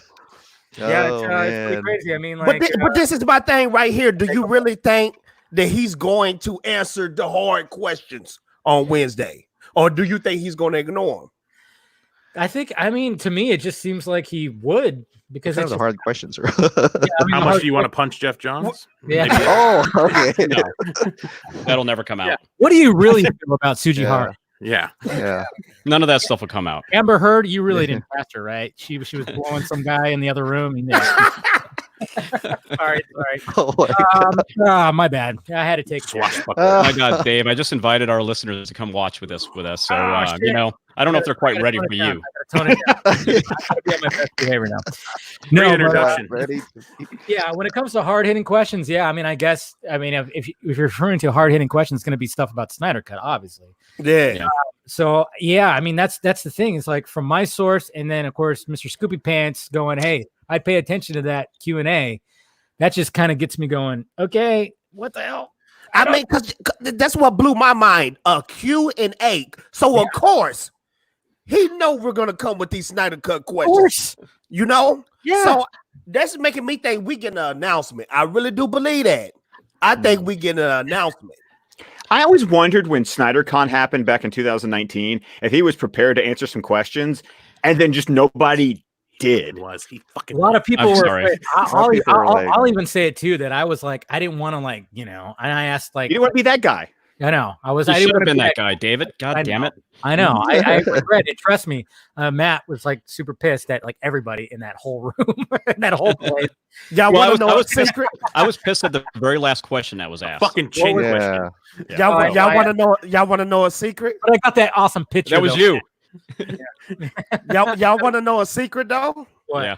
If he announced this thing on Wednesday, it's either two things going to happen to Fatal J. One, I'm going to blow my load, or two, I'm going to have a heart attack. Okay. Both, you know, I'm kind of weighing, you know, do I want Fatal J to have Which a heart one attack? Or do do I want the announcement? Yeah. I'm honestly kind of mixed right Yeah. Maybe this, now. It could honestly go either way. Made. I mean, maybe at the same time. Blow your load. Yeah. One can cause the other, man. That could cause the other. I mean, yeah, you're very true. I mean, I'm just, Very true. Very true. I'm glad we broke very that true. down. It might happen to all of us. Who knows? Yeah. But Tim, you said the last question at the Snyder Con. Which question was that one about? Scott, help me remember. He's got the better memory of the two of us. That's why I have him as a co-host. But The last question was along about the lines of Spider-Man. Spider-Man. It was the Spider-Man. Spider-Man question. Okay, That yeah. was the last question. Yeah. But the last Mabel question asked, was like, about, what's your favorite chip out of a vending machine? I mean, it was just as relevant as that. Yeah. Oh. the last question though was about the jerseys. Question? Was about the jerseys. What that they Jerseys, wore. yeah. That's what that was the last Yeah. question because that's what Yeah. really killed me. Yeah. I almost walked out of the thing right then and there because I was like, it was like last question, and we're like, and this kid asked about like the football jerseys or some shit like that. Oh, And I was just Hey, like, wait a minute, Matt. Now you're not off the hook if you were there. oh, hey, no, I was the only one that said anything. He's the only one that Okay, actually screamed it fair out. enough. Fair Because I enough. was But- the one on the Watchmen night that Right. screamed from the back, released the Snyder cut, trying to get You, something, yes. trying to get But- something Trying going. to break that seal, were you? When Yeah, they and- started asking dumb questions, I know a lot more hands, like almost everybody raised up and a lot of groans when it asking. It's like, oh, come on. Everybody's like, me. yeah, no, the You Watchmen guys night. even strategically tried to Yeah. be placed on the end, right? Where Yeah, what was right that? next to the mic. I was trying to get like hugged right next to the mic, but then the Right. the person just kept walking past us and just completely ignoring us. And then Yeah. the person on the other side only was giving it to people with a set of tits. So that was Hey man, well, I just had a heart attack just now. Yeah. I'm gonna tell you why I just had a heart attack. I'm looking at the chat, and some freaker got Zack Snyder as their name with the logo on there. With the Oh, zombie that's logo. been there. Oh, Fatal J. yeah. Come on. A little late to the That party. guy He's there- shows he's up all every the night. time. He's right here. Yes. I see him all the time. Hey man, don't do that to me. I almost died. You got everybody chasing around Load here on my right now. blue, man. Okay, not yet. We want to wait till Wednesday. For Yeah. that. Gee. Yeah. Yeah. You know, he's been on here, yeah, like crazy. You know, I even like said, hey, if this is really you, send me a message right now, and you'll come on the stream. That was like on the vodka stream like a couple weeks ago, and it's not him. Trust me, it's not him. We always suspected, and we always wondered, like, what if that was actually him just watching this whole time? I mean, he It had could be. best interest to Yeah. coming on here, and you know, you fuckers gonna have to pay me money to be in the panel. For that. Venmo How some much? shit over. Venmo some shit over to me, and I'll put you on the list. But I mean, that's still very up in the air, and I'm really hoping that actually happens. Somebody kids is having a wild fight in the background, but peep this, Dave. Peep this. That's mine. Sorry. they're excited about the Snyder cut. But Dave, They're peep fighting this. over Minecraft. I can remember when you was on my stream and we had Sean on there. Yeah, Sean O'Connell. Yeah, Sean knew the whole time about that private screening because Tyler asked him about it and he said, I can't speak on that. Because Tyler asked him about the February 6th thing. He said, I can't speak on that. I can't speak on that. Now, me being me, I couldn't hold no secret like that. You would have to No, of sue course the not. freak out of me. You would have to sue me because I'm telling everybody, hey, they did a private screening. yeah, I know. I mean, that's why we kept you out of the loop there. Fred, I'm just kidding. Yeah, I can't keep Kept secrets. you out of the loop. I can't keep secrets, man. I'm like, Sean, don't tell Jake. Don't tell Jake. Trust me. Don't say it. No. I mean, yeah, the screening. Yeah, I wonder how many of those people. I mean, a lot of them actually heard about it. I mean, I didn't hear anything about it. I assumed because the only thing I heard about was negotiations, and with comes to negotiations, they're gonna have to show what he has, what he worked on since the last time they saw it. Of course, he's gonna have to see how much they need to finish it. And that's just going to go into the whole negotiations part of it. So I assumed, but I didn't know. And I heard that he actually screened for crew members. Like he wanted to do a cast and crew at his personal theater. But apparently he of course, couldn't get the cast. Like I said, I think Momoa even though Momoa, talks about it and stuff like that, I don't know if he's seen it from start to finish. I think he's seen most of it, but he's seen it in different chunks at different times. Man, Momoa was ready to beat that dude's ass. You remember? That's just the way he looks, Jay. Come on. No, Just the man. way He almost told that dude, "Shut up." Next question. That's what he really wanted to say. Yeah, I find it hard to believe like that they'd sat in a theater for like 3.5 hours and to watch the whole thing. I'm sure Snyder showed him a bunch of stuff though and said, "Hey, we got it going. It is here. We need to push it and everything like that." Yeah. And that's just Momoa, and that we love the fact that he was on the front lines. If anybody's going to do it, it's going to be Momoa, of course. He's going to be the And I never want it to be forgotten what he did during that Aquaman press tour. Yeah, like, that was so. F that. Yeah, I'm obsessed with it. Yeah, I want to see it. Like that was like one of those moments. Exactly. Yes. Yes. We all No, knew that was one of the big moments in this whole, where this whole journey was. There's that one. I mean, we could name a few others, but I mean, there's a lot of key moments like that. It was finally kind of getting some of those guys, especially, Momoa, who knew basically he could say whatever the hell he wants at that point in time. It was I'm your $1 billion boy over here. Yeah. Well, that was even before he made $1 billion. Yeah. That was the beauty of it, was that he was willing to go out there in the press junket before Aquaman when he didn't have that clout, and then when Aquaman goes and makes bank, then it's like bulletproof, baby. Scott, Scott, I'm gonna tell you something. That's freaking Drago from Game of Thrones. Ain't nobody gonna say he lying. You know what I'm saying? Well, but that's the thing. He already had, because that's HBO, so he's already in that sort of. He's in that Warner Brothers family already. I mean, I remember from Stargate Atlantis days. That's how far back Jason Momoa goes for me. So. Well, I remember from Baywatch. Okay. So, yes, I never watched Baywatch. Dave, high five, and I'm gonna tell you why, because that used to be my daily watch too. Yeah, I remember as a little kid during the summer. I didn't even know he was on there. That was the Detective Baywatch show. Yeah. Hey, me and Dave wasn't watching Momoa. Trust me. That's why I didn't remember he was there. Not gonna... Look at the guys. Not gonna... No, but I mean, that was a beautiful thing. Wow, that he did that holy. While he was promoting that, and then I mean, it's got to be kind of rough. And he probably was told like not to even talk about it. Like don't refer to it. Don't talk about it. If they ask you about it, kind of brush it off and blah blah blah. I mean, it seemed like in the times that Godot's been asked about it. Well, she's always been asked when Patty's there, and she kind of just goes, well, that happened. That was a thing. That was a thing. And then she answered pretty much the way that she should answer, Patty. Because she wasn't involved. It's a whole big thing. She's trying to promote their movie. Right. So I totally get that. And of course, there's some fans that get upset that she just doesn't flat out go, yes, release it, bitches, or something. But, let's face facts. I mean, she's still promoting her movie. She's still under Warner Brothers. So, but the fact that that's what I was actually kind of looking forward to. And I mean, right about now, we'd probably start. When was it? Yeah. Wonder Woman was supposed to come out, at the beginning of June, and here we are in the middle of May. So right now we'd be getting those press junkets if this whole stupid COVID thing didn't happen. And COVID. Yeah. Have y'all already talked about Grace Randolph though? Oh yeah, we kind of did a little bit. We talked about her a little bit. We try not to on my show, but you want to talk about what you have on her, Fatal Jake. I know she hit or miss, more miss than hit.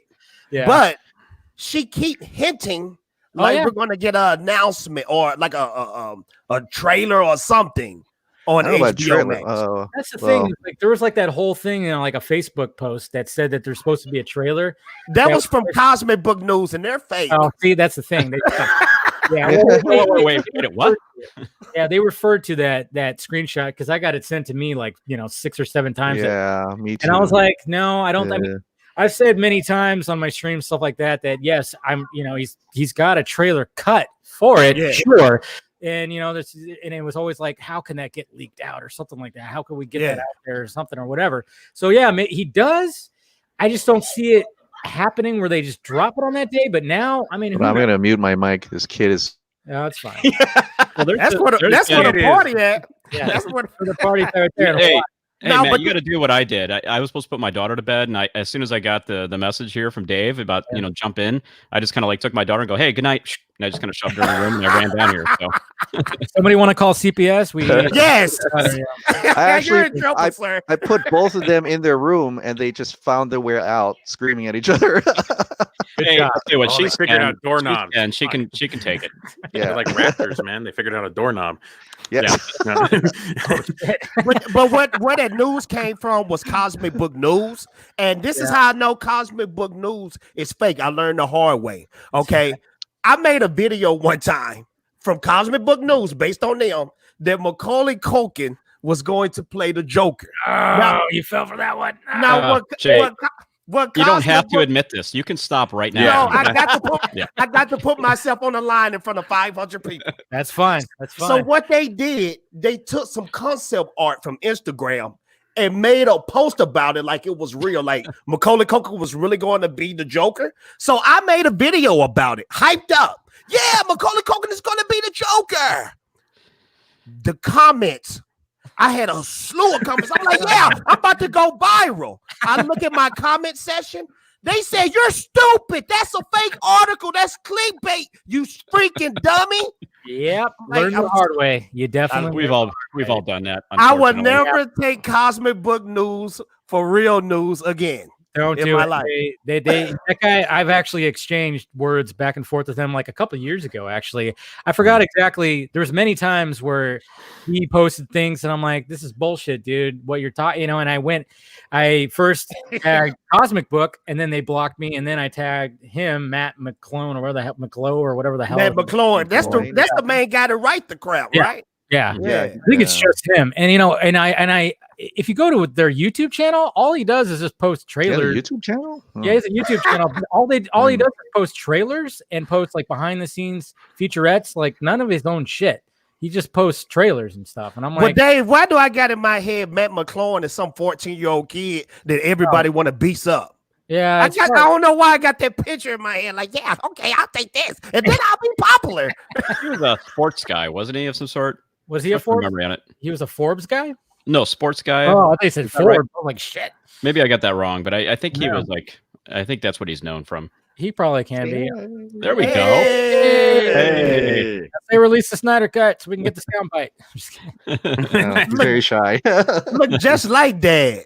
It's Yeah. your twin, man. Yeah. Daddy, how come you don't let me A play little with more any of these hair. toys behind you? But no, yeah, when it comes to that guy, yeah, he blocked me on both of his stuff. And then I mean he's pissed off. He pissed off, I think, Clay Enos one time. Clay Enos called him out. James Gunn called him out one time. I think he tried to dox. Did he like not dox somebody, but he gave out like James Gunn's number or something like that? What? What? There was, like, a whole big James thing. Gunn's number? Yeah, something happened a while back between him and James Gunn that was really wrong of what he did. I don't know. He's a shady person. I mean, sometimes I'll see some of the stuff that he writes and it's legit. Of course, you're always gonna, a broken clock is right twice a day. So, Stop using Snyder Cut content for ad revenue, you I know, right? Shoot. No, for clout. I'm always in it for the clout. Everybody knows this, especially Matt. He tells me all the time. I'd stop being such a whore with all this stuff. But I do. no, I'm just kidding. Oh, I was like, I don't know. I say a lot of things, so I don't know sometimes what I've said in the past. No, you haven't. I'm just kidding with you. But Okay, I would totally believe it because that's yeah, I know. I figured that you were just sitting there going, "Yeah, it's something I say," Yeah. jokingly, of course, But yeah. So when it comes to Wednesday, like I have no idea how the structure is going to be when it comes to answering questions. I don't know how he's going to drop anything.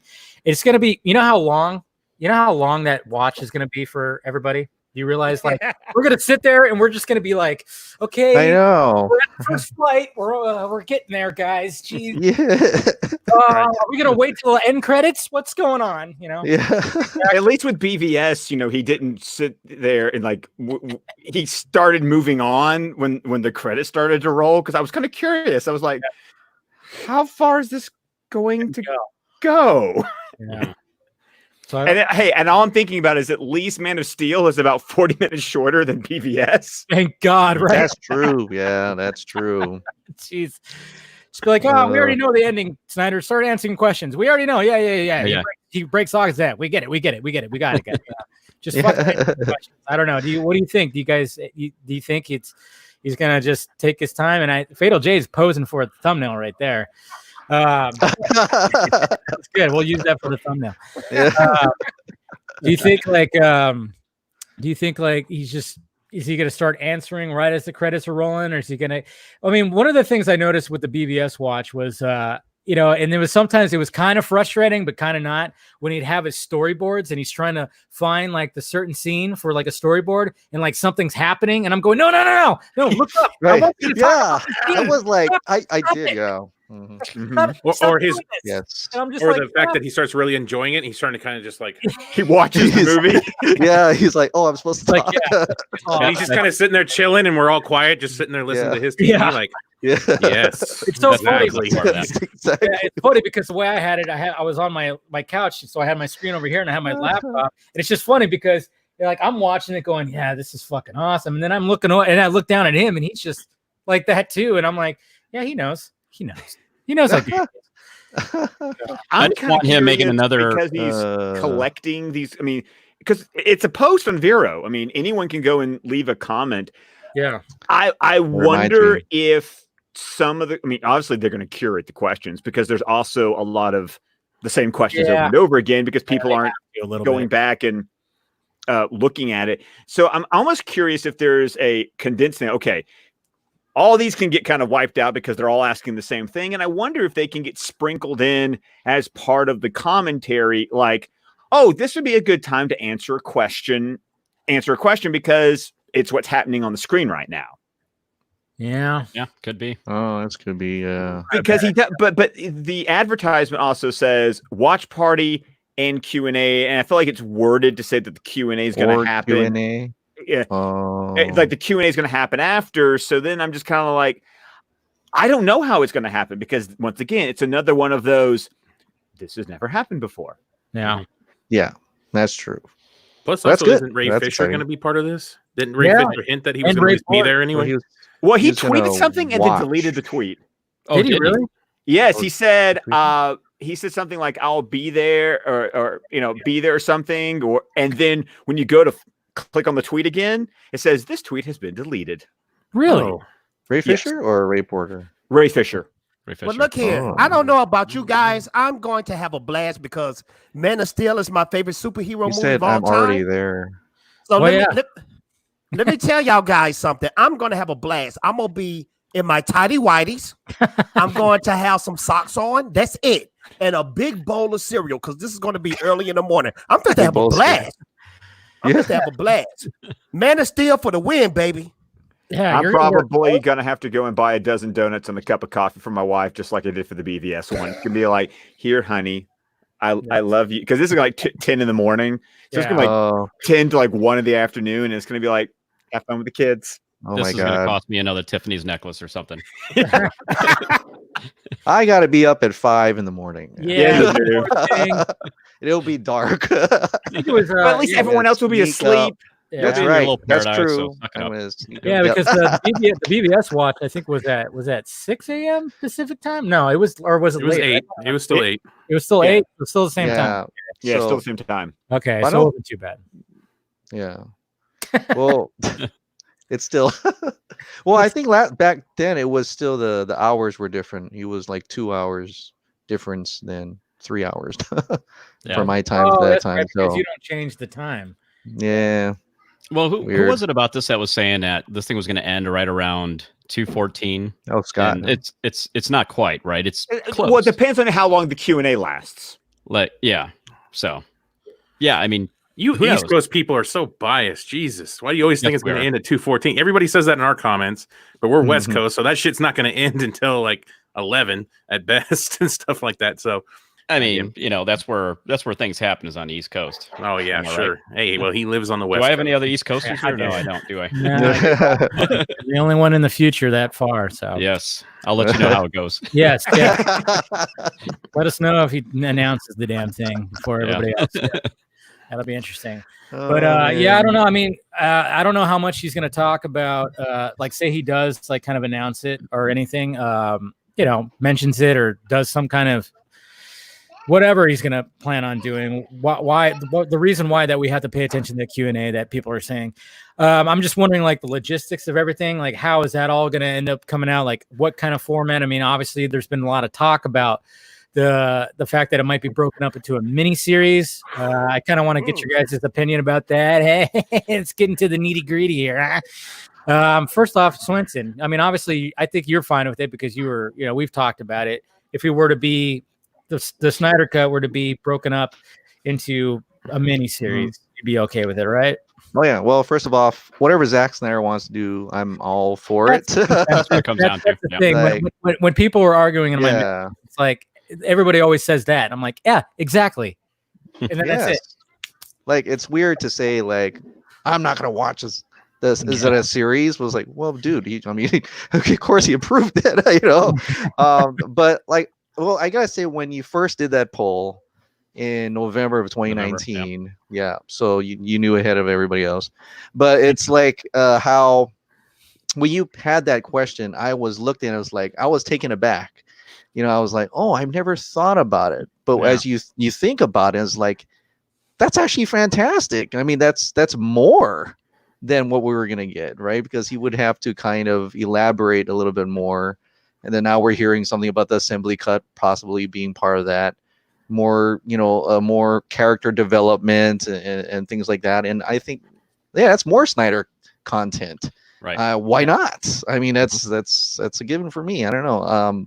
But then again, I watch, TV shows and. But Chris, so let me tell you how much of a genius you are, because you always break stuff down that the way geeks and nerds can understand. Because I was watching your video this morning, and you put it like they did Dragon Ball Z.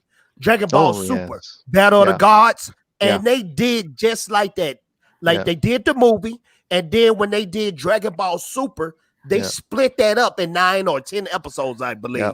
Yeah. And it worked. It worked. I was talking to you, Jay. I was like, I hope Jay hears this. They added some dope stuff. You're right. Matt, you're right. They added some dope stuff. Yeah. Right. Well, I don't know. Piccolo dying was kind of stupid in the Resurrection F part, but other than that, they add stuff to that whole series. That's what they did. They elaborate more on it. You get more context with that situation, the way they did it with Dragon Ball Super.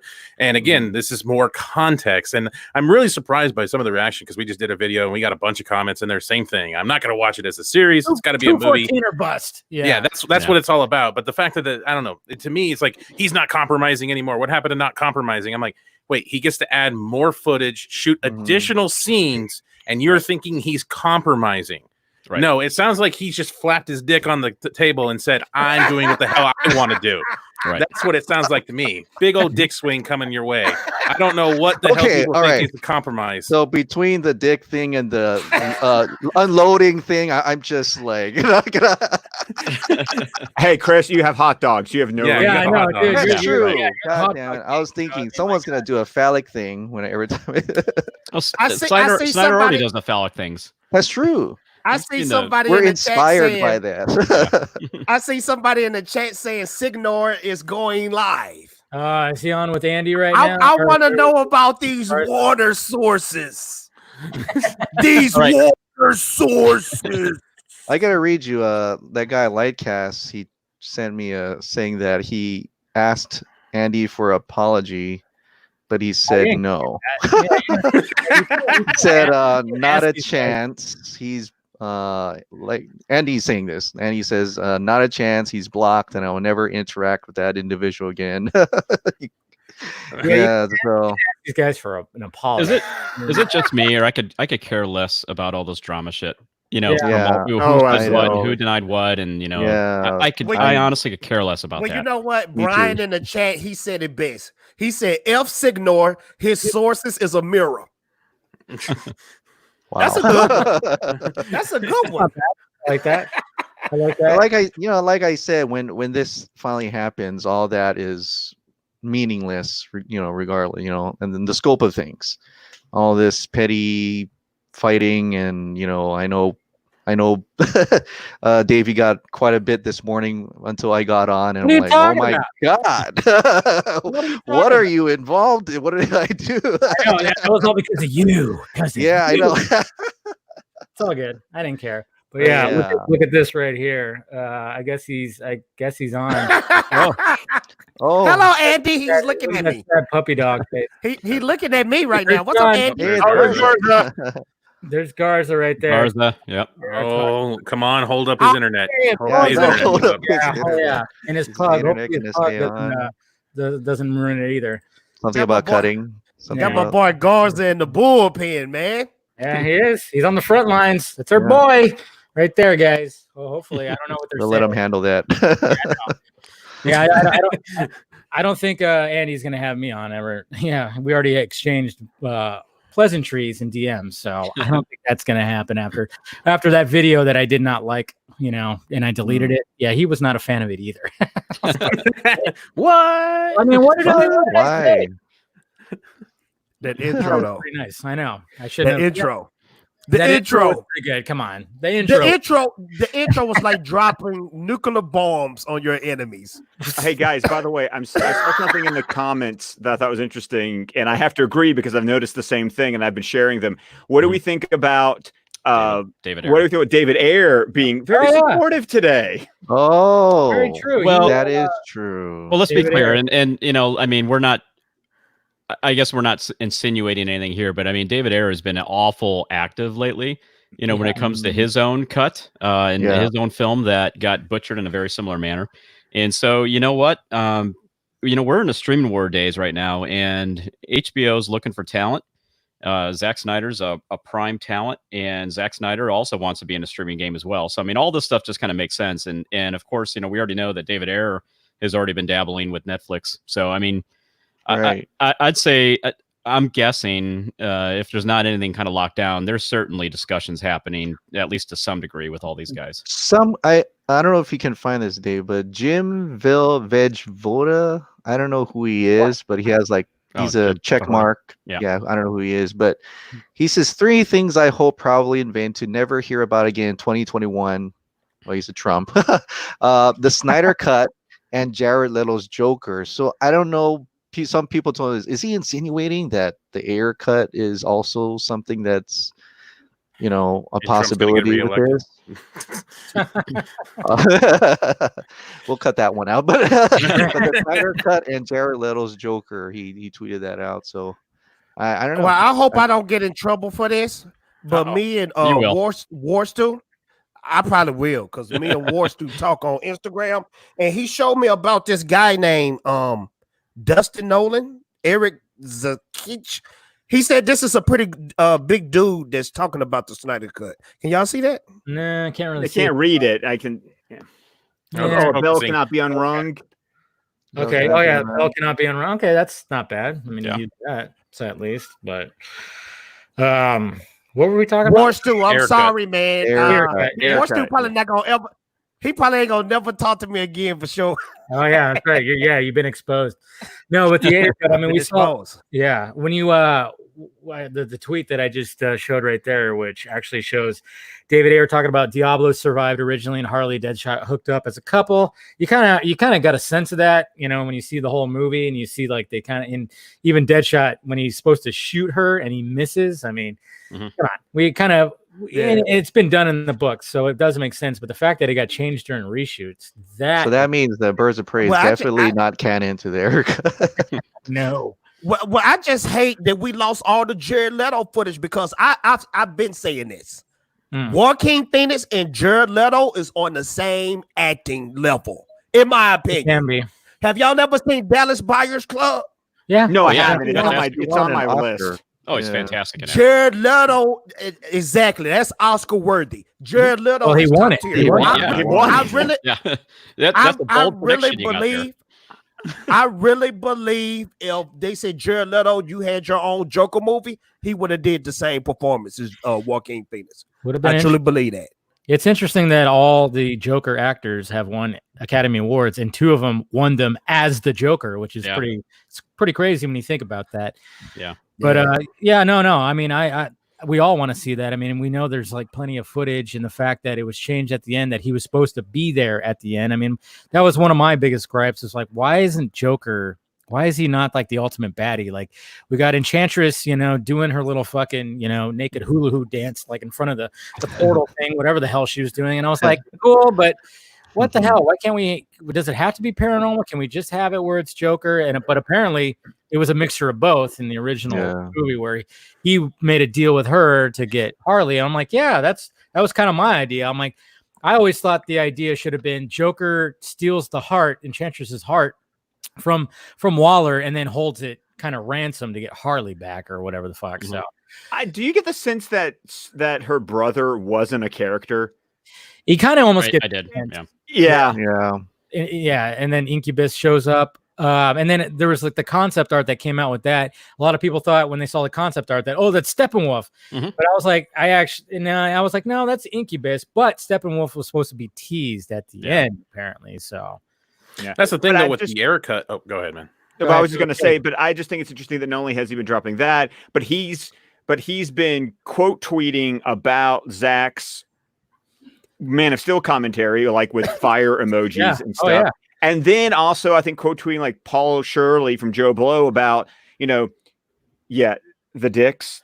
We don't have to be complete dicks back to them. It's like he's been very active today, not just in the dropping, Suicide Squad news, but also directly related to everything that's going on and all the conversation with Zack today, which I just find supportive and interesting.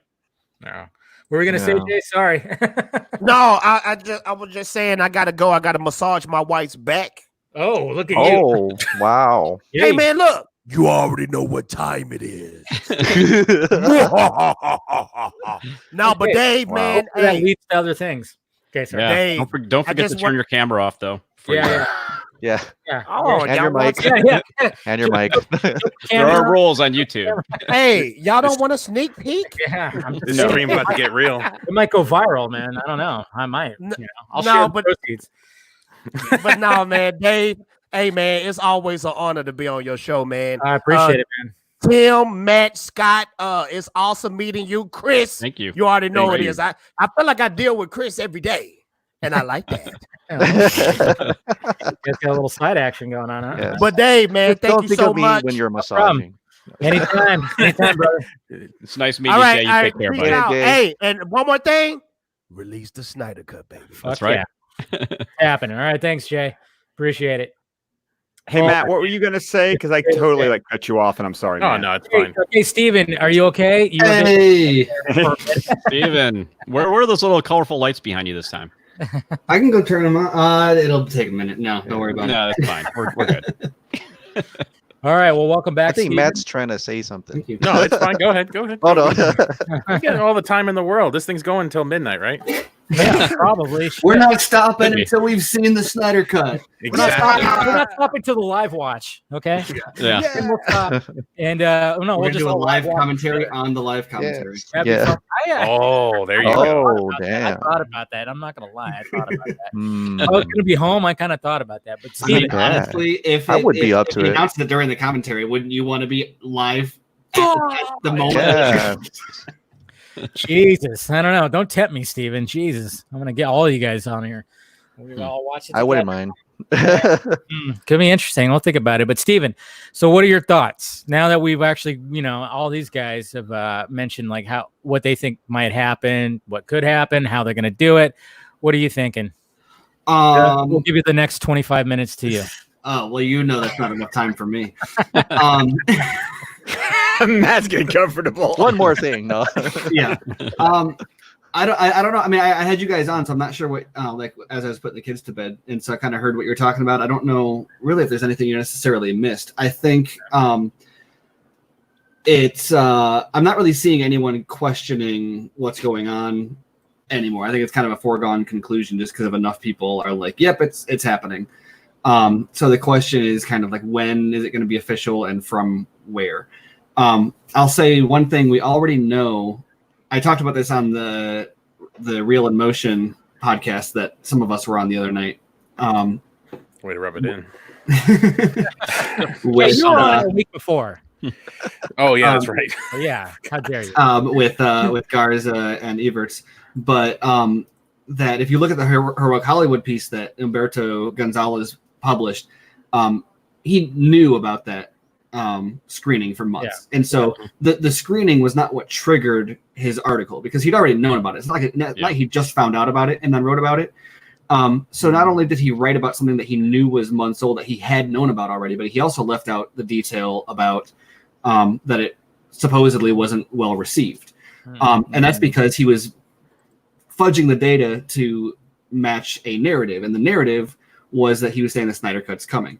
Because we know it's not triggered by that information, by the information that there was a screening a few months ago, it was triggered by something else that he just because of an embargo or because of a respect to somebody else, he was skirting around something in order to protect it. So the fact that he would prefer probably to drop it for the Wrap, that's a much more prestigious. He's a trade reporter, like that's about as official as it's going to get. Right at me. So he did. So the fact that it was on Heroic Hollywood instead says that he's trying to get a piece of the pie when he knew that he wasn't allowed to break it yet. So I know. Sure. I've heard from a couple places that there are a couple trades that are trying to break it now. But the fact that he didn't go right out and do that, to me, says there's some kind of pushback, hopefully waiting for give Snyder the chance to do it himself, which I think is the only right way to do it. Given he bumped it up so, by a month, by a little less than a month from when he was originally planning on doing it, to me that says he there's a change of plans and he's trying to get ahead of the curve because he knew he wasn't going to be able to keep it quiet until the original announcement. Or maybe he always planned on doing this and it was just impromptu. It is not actually impromptu. I mean, that graphic was ready to go pretty quickly, right? Yeah, it kind of was, huh?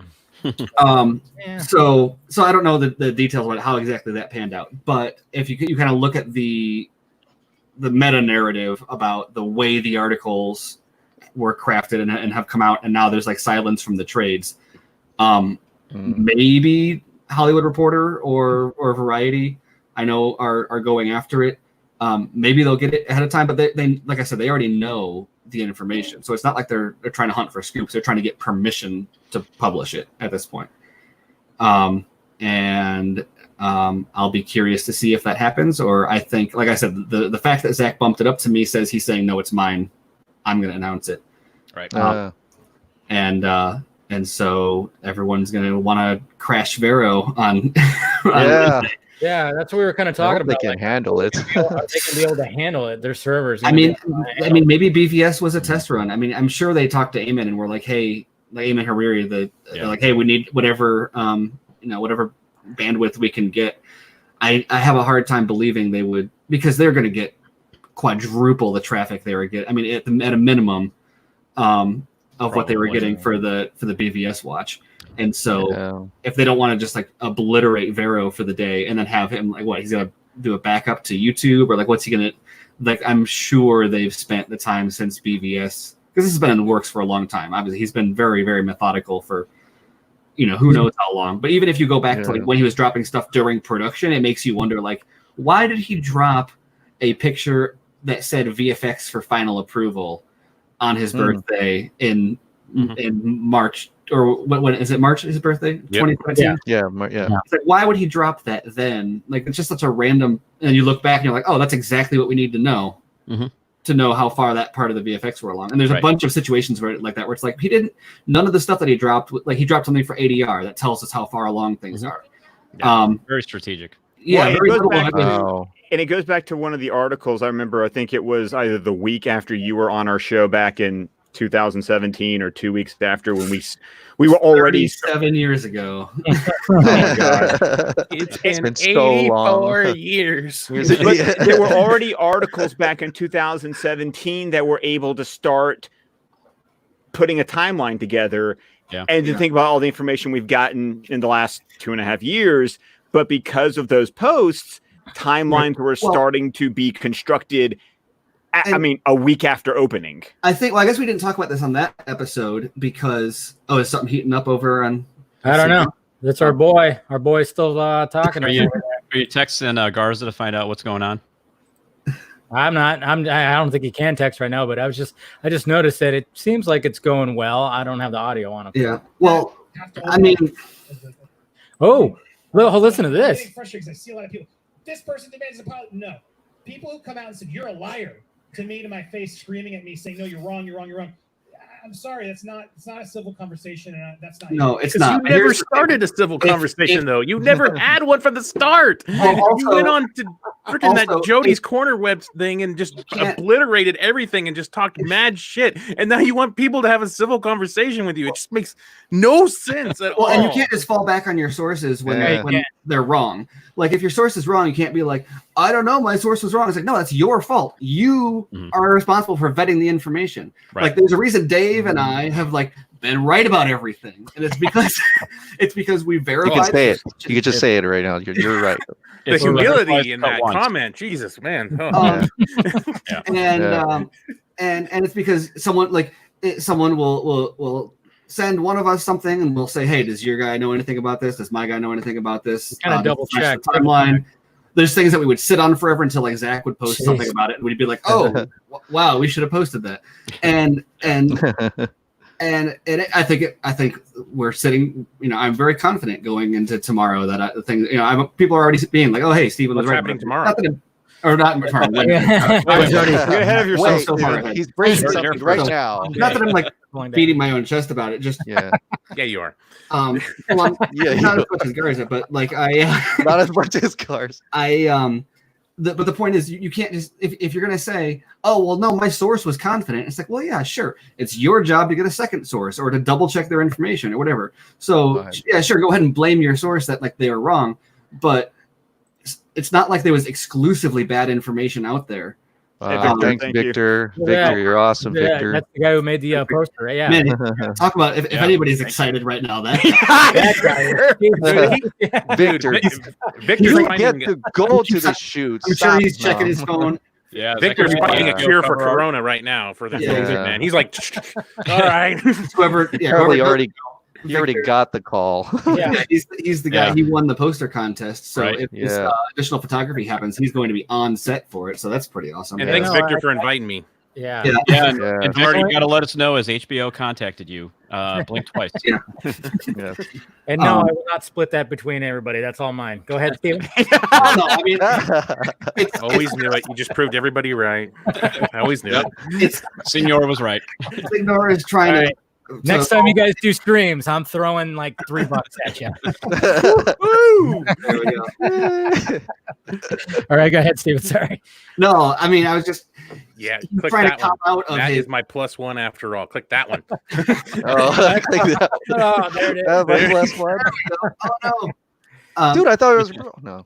Oh, but you did interview him first. Sorry. He's like trying to absolve himself of his of being wrong by being like, oh, my source was my source was shocked, and it's like, well, yeah, because they were wrong.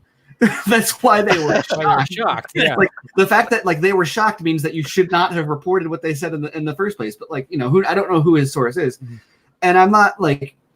It's easy for me to say this because, like I said, Dave and I cross-referenced our sources. We double-checked our info. We sat on info if we didn't have it corroborated. So, you know, and so now he comes out and he's like, oh, it turns out, and so now he's trying to get it coming and going. He gets the drama from the it's not happening stuff, and everybody jumps on his channel to go after him, and now he's like, it is happening, and now everyone is jumping on him for drama over that, and it's like, just stop. All he's done is demonstrated that he publishes information without verifying it thoroughly. That he had no fucking clue what he was doing. Yeah, exactly. Yeah, sure, you have a source. I can get like anyone, you know, people were calling the WB receptionists a year ago or 2 years ago, and like they said that the trades were going to report it. She wouldn't lie to us, okay? You don't understand. Well, he's getting paid $18.78 an hour. I'm waiting for that's pretty fucking good, man. They're going to be like, look, the receptionists were right. It's in the trades. Yeah. It's gonna happen. Something's happening. So no, I remember that when they called it, and yeah, a lot of those certain guys were using that as like a source. Oh yeah, they said it's gonna happen. It's like, well, yeah, that does make sense. Of course, if there's gonna be an announcement, they want to put it in the trades. It's like she's just trying to get you off the phone right now. She's being pleasant to you. She's giving you. She's not going to tell you like stop calling. She's doing her job. It's called being customer service. We lie all the time. By the way, I mean, in California, 1878 is not as much as you might Yeah, I was think. about to say I'm in a no state tax. Yes, yet. exactly. So, like, if you live in Oh, you LA, what? you're making that much. I mean, it's not. I mean, you're Wow. still living in a studio apartment. Anyways, just say it. Fucking California. I need to move to Nevada, for God's sakes. Don't do it. We're done. Really? Oh, dude, the state tax is coming down the road. Trust me. No shit. Really? Is it? No, Oh, no. It's They getting don't- bad over here, man. It's getting bad. Oh, no. Right when I'm about to make the jump, Yep. I say every year, so I don't even Wow. know if that's going to happen. Well, you could jump Hey, over well- and then live it for like 1 year and then bam. That's probably what's gonna Dave, happen. I'll Go tell you where back. to go in Indiana. I know. Let's all move to Montana. Yeah, Or North there we go. Dakota. But yeah, it seems like Signor right now. I mean, kind of just. I mean, looks like Garza is actually doing most of the talking right now. Shocker. I know Garza talking. To him? I mean, he's about all three of us pretty much. But no, what you were saying, Steven, yeah, it's like. I mean, we always talked about it too. It's like who's their source? Who's their source? It's always somebody at Warner Brothers. So Warner Brothers exec. Of course, they're going to say, no, it doesn't exist. Nothing's going to happen, this, that, and this. And now those guys are shitting their pants because, hey, it's not up to them. When we talked about the hierarchy on the Real Motion live stream, it's like, Warner Brothers is right at the bottom, man. It's Warner Brothers, it's Warner Media, then AT&T. I mean, those are the guys that want the content. They want the new content. They want the drive. And Warner Brothers can cry and, and do whatever they say, whatever they want. It's not up to them anymore. Okay, it was at one point. They try to kind of bury it, I guess you could say. And I don't know. I don't know what you guys think about all that. Well, I mean, this was we talked about this in our show. I mean, the whole advent of HBOMax and basically the whole streaming model for Warner Brothers and AT&T. Well, for AT&T and Warner Media, that was a game changer because that basically threw a whole new wrench into the system here. And Zack was obviously smart enough to realize that this is his avenue to kind of get the leverage that he really needed. Oh. And that's the kind of way I saw it. Is like this opened up doors that just simply weren't there because there were too many egos involved. Yeah. And that's my opinion, of course. But I kind of feel like that was and of all the stuff that's happened in the last couple of years, 2.5 years or so, the whole advent of AT&T getting into the streaming business through Warner Media was really, well, actually, is it through Warner Media? Yeah. Okay, yeah, it's actually through Warner Media. To me, that was like the biggest game changer. Ultimately, I think that was the straw that kind of broke the camel's back in terms of being able to get these negotiations going and really kind of get this thing over the hump. Yeah, because that makes complete Yeah, I sense. Because agree. if it's the same people that were involved in the first time around, for the They're gonna most say part, no. it's going to be no for a while. And we got another Richard Donner thing, where it's going to be 25 years, long before and all those people were removed and stuff like that. AT&T, new management comes in, people that don't care about your stupid, petty, reasons and shit like that. You don't want to work with a guy or you don't want to show the movie for some reason. They don't care. They see profit. That's all they want at the end of the day. And it supports their streaming platform, especially if they can make it episodic. And not only that, when we talked about it, many times, is like this is like a slam dunk in terms of like original content. You're getting major Hollywood high production value content for very little money. Whatever it costs to do whatever additional kind of finishing of the cut that they need to do, or if they want to add additional content to the cut. I mean, that's a drop in the bucket compared to that's a drop in the bucket compared to like just original content money that they're going to spend on anything else. And you're getting such a high value product. It to me, it's and I put the air cut of Suicide Squad in the same bucket. The guy's got a completed cut. It's probably in the same boat where they don't really have all the finished effects and that kind of thing they might need to do. But I mean, the amount of money that's going to take to finish that thing off is just a small amount, really. Well, it's insane because people still don't fully grasp what they did. That they made most of a like $250 million movie. And then they decided they wanted to make a different movie. And so they spent, I don't know how much, a lot of money making a totally different movie and left that $250 million movie on the shelf. And so it's not just like alternate takes. It's not like 30 more minutes like the BVS Ultimate Cut was. Joss Whedon wrote 80 new script pages in rewrites. And rule of thumb in the industry is like a minute per page on average. So that's 100 or an hour and 20 minutes of the 2-hour runtime at the very least is new. That's is the runtime. It's just an hour and 20 minutes. Not 100. Oh, I thought. Sorry, I started to say 120. How dare you, Matt? Jeez. But that's what I said. It's 40 minutes. 40 minutes. 40 minutes, did you say? Snyder's script. Sorry? Did you say 40 minutes? I did say 40 minutes, yeah. By the way, guys, this. Oh, hell here. yeah! Wow. Praise that. I'm just saying. Yes. Somebody put out the call and make sure we keep it up. That's awesome. That's what she said. Leave it on that. I don't know. I went for the low. So there's 40 minutes of Snyder's original script in there. Some of that's reshot with Whedon stuff also, and they changed the color and they re-edited it. Like, so very little of it is pure Snyder, even the stuff that is Snyder's original script pages. And so there's a 3.5-hour movie, all of which but maybe 40 minutes we've never seen before, including Darkseid, Iris West, Cyborg's Stone, what's her name? Stone. Eleanor Stone. Eleanor. Yeah. Oh. Like Stone. Ryan Choi. What? Ryan So Choi it did is? a small part, but a bunch of brand new characters, and like several hours of. There is more unseen footage in the Snyder cut than there is total footage in the theatrical cut. Yeah. And so it's basically a brand new movie featuring some of those popular IP in the world: Batman, Superman, Wonder Woman, Flash, Aquaman, Cyborg, starring Gal Gadot, Jason Momoa, Ben Affleck,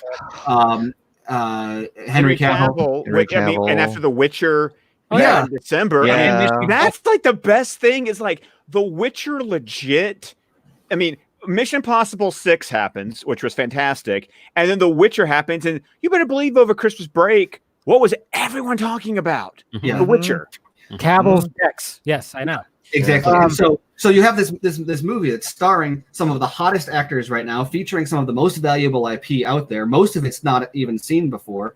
It's got the first appearance ever of Darkseid on the big screen, and it's obviously a highly like controversial movie, so it's going to be something that's going to be generating a lot of talk, and you get that for like $60 million or whatever, however much they end up spending on it. Like that's less than Birds of Prey, and they're getting like Infinity War out of it. They That took is true. Jeff Johns' leaked script confirmed. Good job, Colbert. You did it. What? Oh. No, because you said they're getting Infinity War out of it. Okay, never mind. Oh, I was like, what? Oh no! Dude, You thought something get was real in the like chat. we're on edge right now, Matt. We're like, what? Jeff Johns really just do something? I got like 3 hours of sleep last night, so it's like the 10th time today someone has said something to me, and I go, "What?" And they're like, "It's a joke." I'm like, "Oh, I'm a smart guy. I promise." Yes. Nah, if you have to explain it, it's a bad joke. That's my fault. That's the rule of thumb. Yeah, but you're not the first person today, though, so there's a trend with me. No, yeah, you're right. And then when it comes to the Ayer cut, I mean, we've talked about it. You know, Swenson's talked about it on his show. It's like it'd be easier to release the Ayer cut than it is the Snyder cut because it's more complete. It's shorter. It's not as big. The magnitude is not as big. But there's just not the high demand for it like the Snyder cut. Right. But for all of these, when it comes to the accounting, they're all sunk costs. The money was already spent, and the box office was already received. For a typical any other movie that's done, it's it's expense, income, and then they've got whatever they get from residuals and TV and home media and whatever. But the point is that the cost income equation has already taken place. So anything that they release on this is going to be it's like finding loose change in your couch, but it's a 3.5 hour Zack Snyder movie featuring Batman, Superman, Wonder Woman, Flash, Cyborg, Aquaman, starring Jason Momoa, Ben Affleck. It's kind of funny because this whole COVID-19, I think, accelerated this stuff. Well, of course. Like it really, because all productions have stopped on all those things. So what are they going to put on their stream? They're digging deep. They're probably looking into the archives, like, what else we got that we can put on here that can add to the streaming service? Well, that's what the TV networks are doing. They're going and finding. I mean, we just talked about what CW is doing. Yeah. Swamp Thing, UK, Canada. What are shows that are already done that our audience hasn't seen yet? Just so we have something for the fall television season. It's the same principle right now. They talk about the Peacock has a Saved by the Bell reboot with AC Slater as a coach. Like, did you guys see that shit? Sorry, I didn't mean to bring it down, but my God. Well, they better drop this Snyder cut soon then, before that thing drops. Man. You know, So, cast coming back, and you got Zack Morris's like kid going to school and being coached by AC Slater. That's something I want to see. I'm saying. So Anyway, Is that filmed hypothetical. or is that is So it like what? Go ahead. Sorry. No. Was that filmed? What? Yeah. Oh yeah. You didn't see the trailer? No, I didn't see that. No one knows what you're talking I gotta about. look at it. I know, I didn't know there is. I didn't know they were coming back. By the Bell as much Are as you I. serious? Holy No, shit. he's serious. I saw it too. I know exactly. Yeah, what okay, you're I was talking about to say. Sorry, Tim. I didn't mean to cut you off. Go ahead. No, go ahead, Tim. Sorry. No, I didn't have anything to say. Oh, okay. Oh, I thought you did. I thought you had more. No, I'm not gonna upend like Saved by the Bell talk. Oh, damn. That's- Just saying. I am Yeah, not going to be that guy. Well, no, I'm just. By the way, I do want to upend this though. I do want to say one of your viewers right now, Chris Barton. It is his birthday from Belfast, Ireland. Who? Who's that? Sorry, It's Chris Barton. Chris Barton. Chris Barton. I. Yeah. Okay. He well, asked for a happy shout out. birthday. Okay. Very shameless, but Happy I'm birthday. gonna give him a happy birthday. Happy birthday, Chris. Happy birthday. Happy Chris. birthday. Happy birthday. Happy birthday. But I think the whole Saved by the Bell stupid joke that I had. See, first Uh. Matt had a stupid joke, then I had a stupid joke. But Yep. no, we just Thank you. go back Make me and feel forth. better. Yeah, exactly. I was doing that for you, man. But no, I was just saying, like, you know, these streaming services are looking for fresh. No, not even necessarily Absolutely. fresh content, just any kind of content Something. out there, something, and they have this big, huge movie that they could. And the thing is, too, is like from what I heard, I mean, it's still very up in the air. Not even Grace Randolph knew about it because I saw like her responding to people when it came to the whole like, well, I said about the series thing, and a lot of people were interpreting like, oh no, she just meant she was referring to the Mandalorian as HBO Max needs something like the Mandalorian, and then I was like, yeah, a series, something that brings people and then keeps them there for a little bit. Yeah. But then there's certain people that are like, no, she just meant the draw in. That's it. She didn't talk about the series part, and I'm like, no, she meant the series part. And sure enough, today with her tweets, she was saying like, yes, a mini series, blah blah blah. You And can then, tell like what she meant because she came after me as if I Yeah, as she if fucking- it's the first time. I Oh ever- yeah. yeah, she Yeah. did not like You Spen's, stole that. article, not giving her credit. Who's Yeah. going for the clout now? You already got enough, Grace. But yeah, that was funny. Yeah, I mean, I didn't go after her when she said it, and I've been saying it since November. I mean, you've been saying it for longer than I have, Dave. Yeah. So it's just kind of funny, like, not that she's like following us or paying attention, but Yeah. she's not the first person to make that comparison. And this, I mean, yeah. I do have a hypothetical though I want to talk about with the air cut thing was what happens since they were seeing what Zack's going to do and it, possibly, make that thing longer, episodic and everything.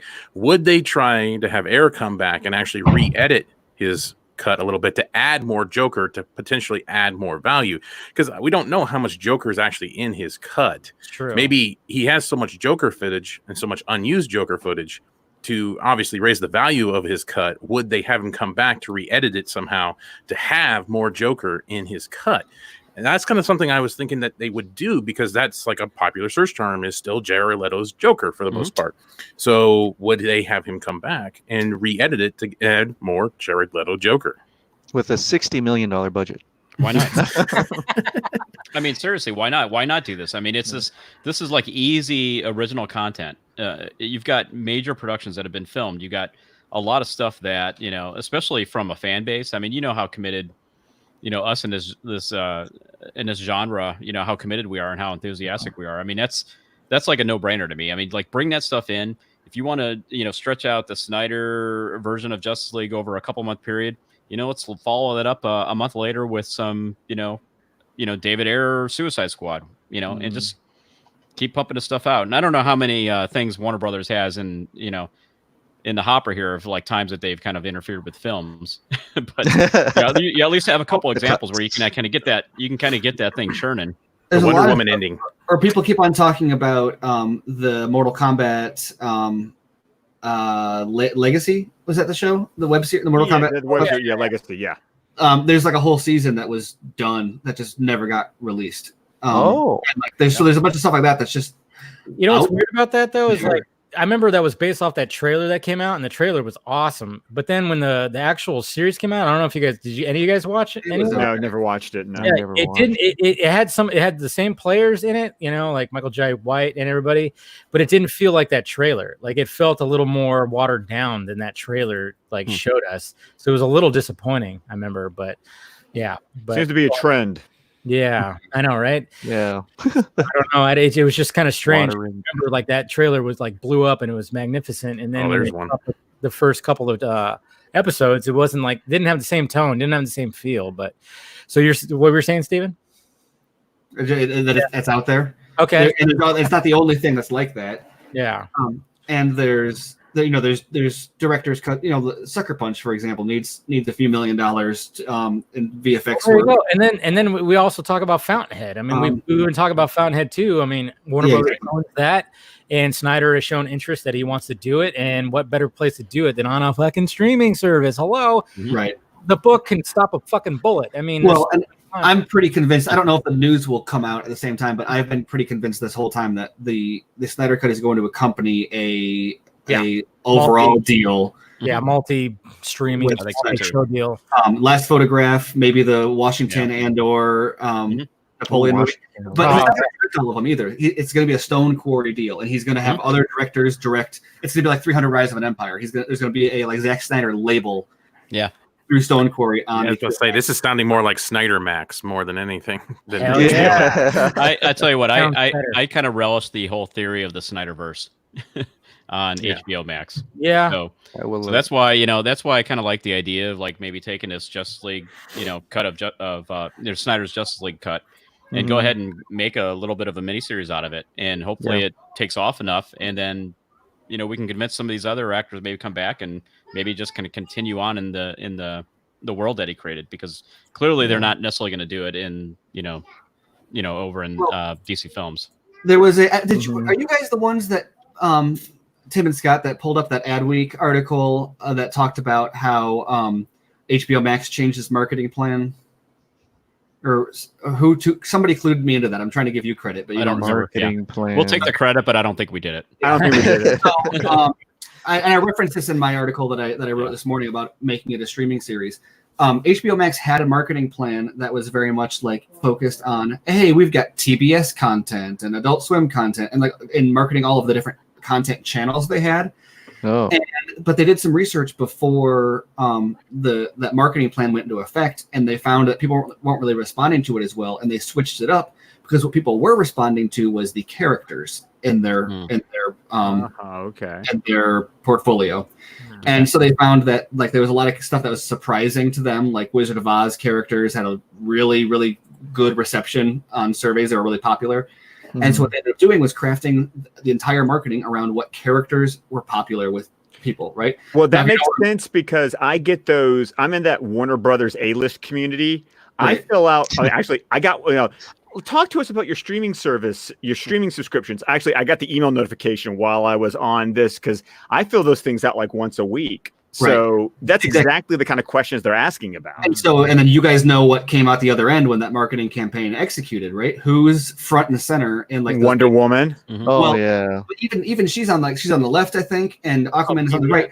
Cavill, Superman, and Affleck, Batman are literally in the middle of this huge character lineup they've got.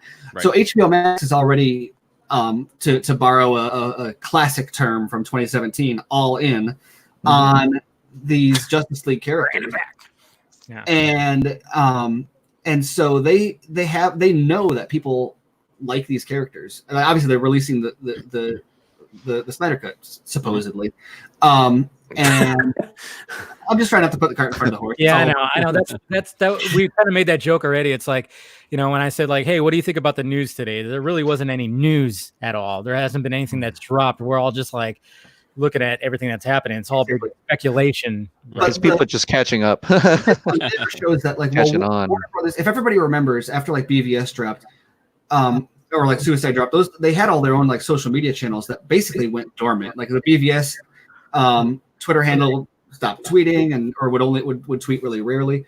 And then ever since the ramp up to HBO Max, they all started tweeting again. And it's because HBO Max is no, we're not worried about covering our ass for this movie that had a divisive reception. Like these characters have value. These social platforms that were built around these movies have value. We're going to get the value out of them. I don't care if Ben Affleck's Batman is divisive. He's popular. We're marketing him.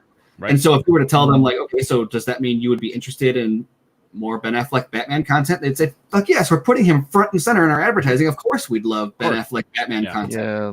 The question is, will Ben Affleck do more Batman content? If he does it for anyone, it would be for Snyder. So I don't know what the odds are for that, but like Snyder getting an overall deal, I bet Ben Affleck would, and HBOMax would very much love to give him an exclusive deal also.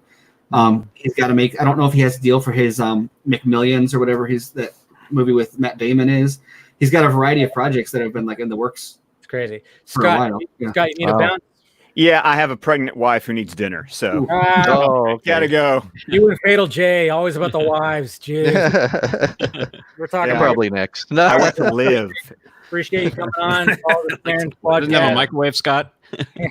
No. Bye, guys. All right, thanks, See you, Scott.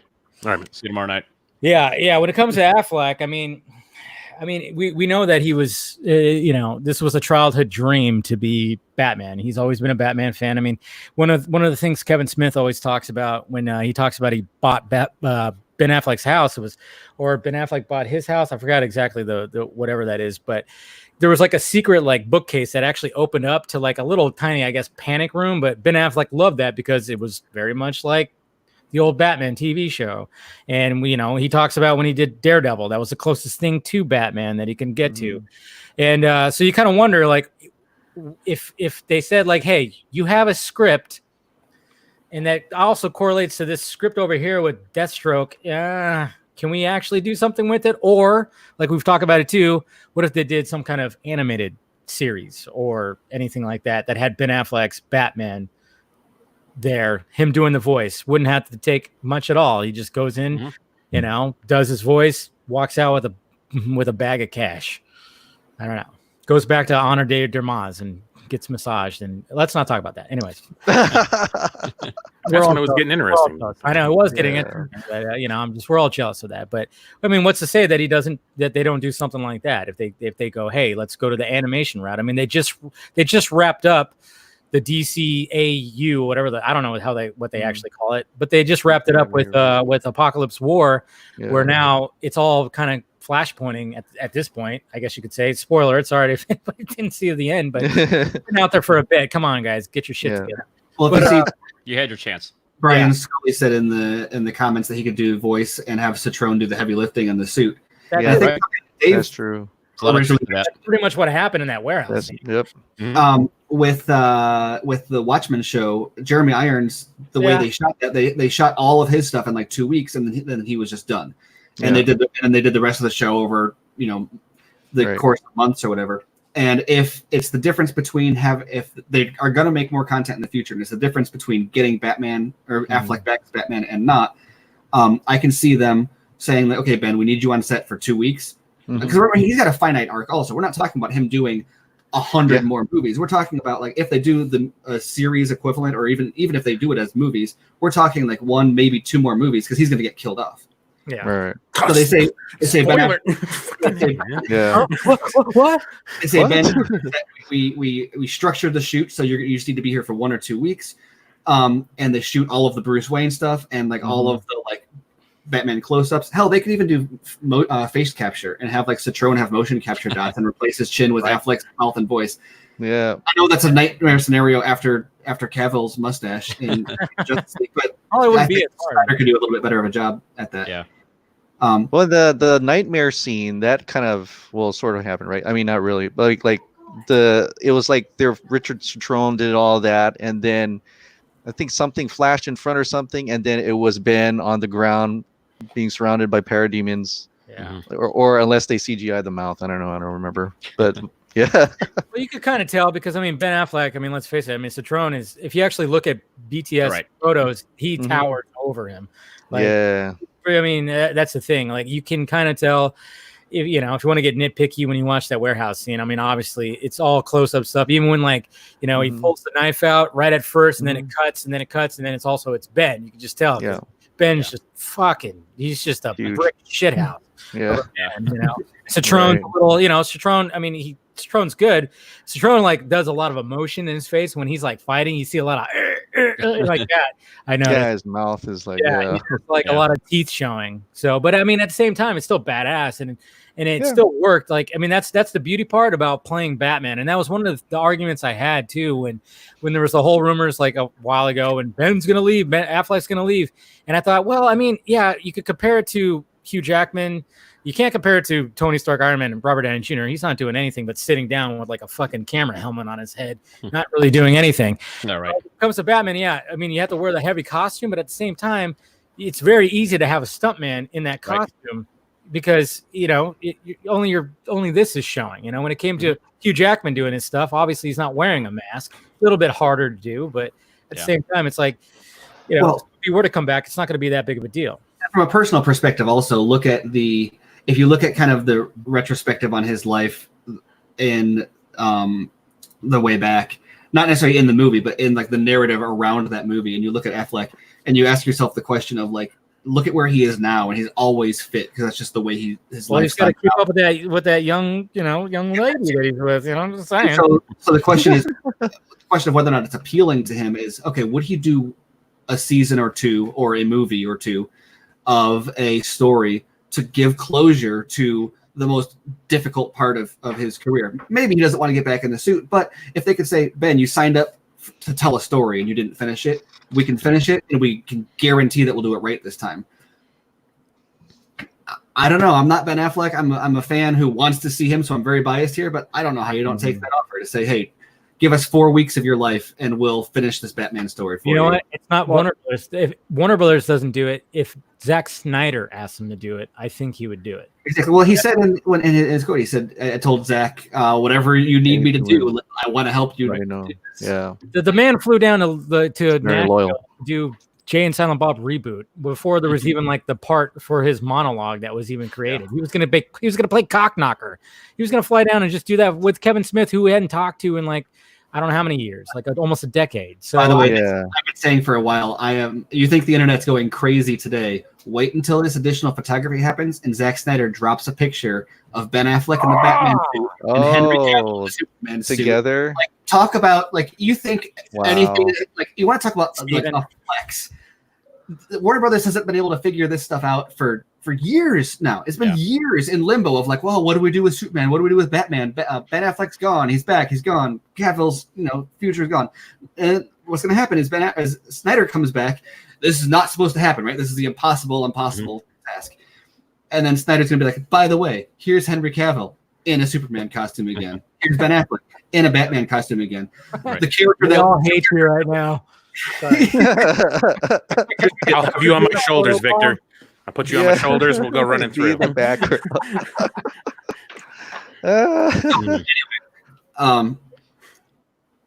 Yeah. And we'll have Christian Bale yet as that's fucking distracting. Yeah. That's right. The other thing with this, Stephen, too, that I always kind of like harken back to is like you got to remember, like Ben Affleck is a filmmaker.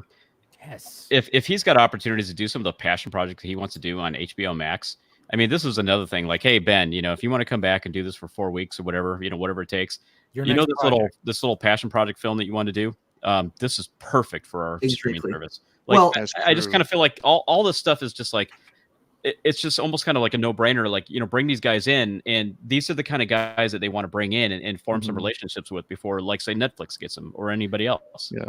Well, and they lost him. That was the whole thing under Jeff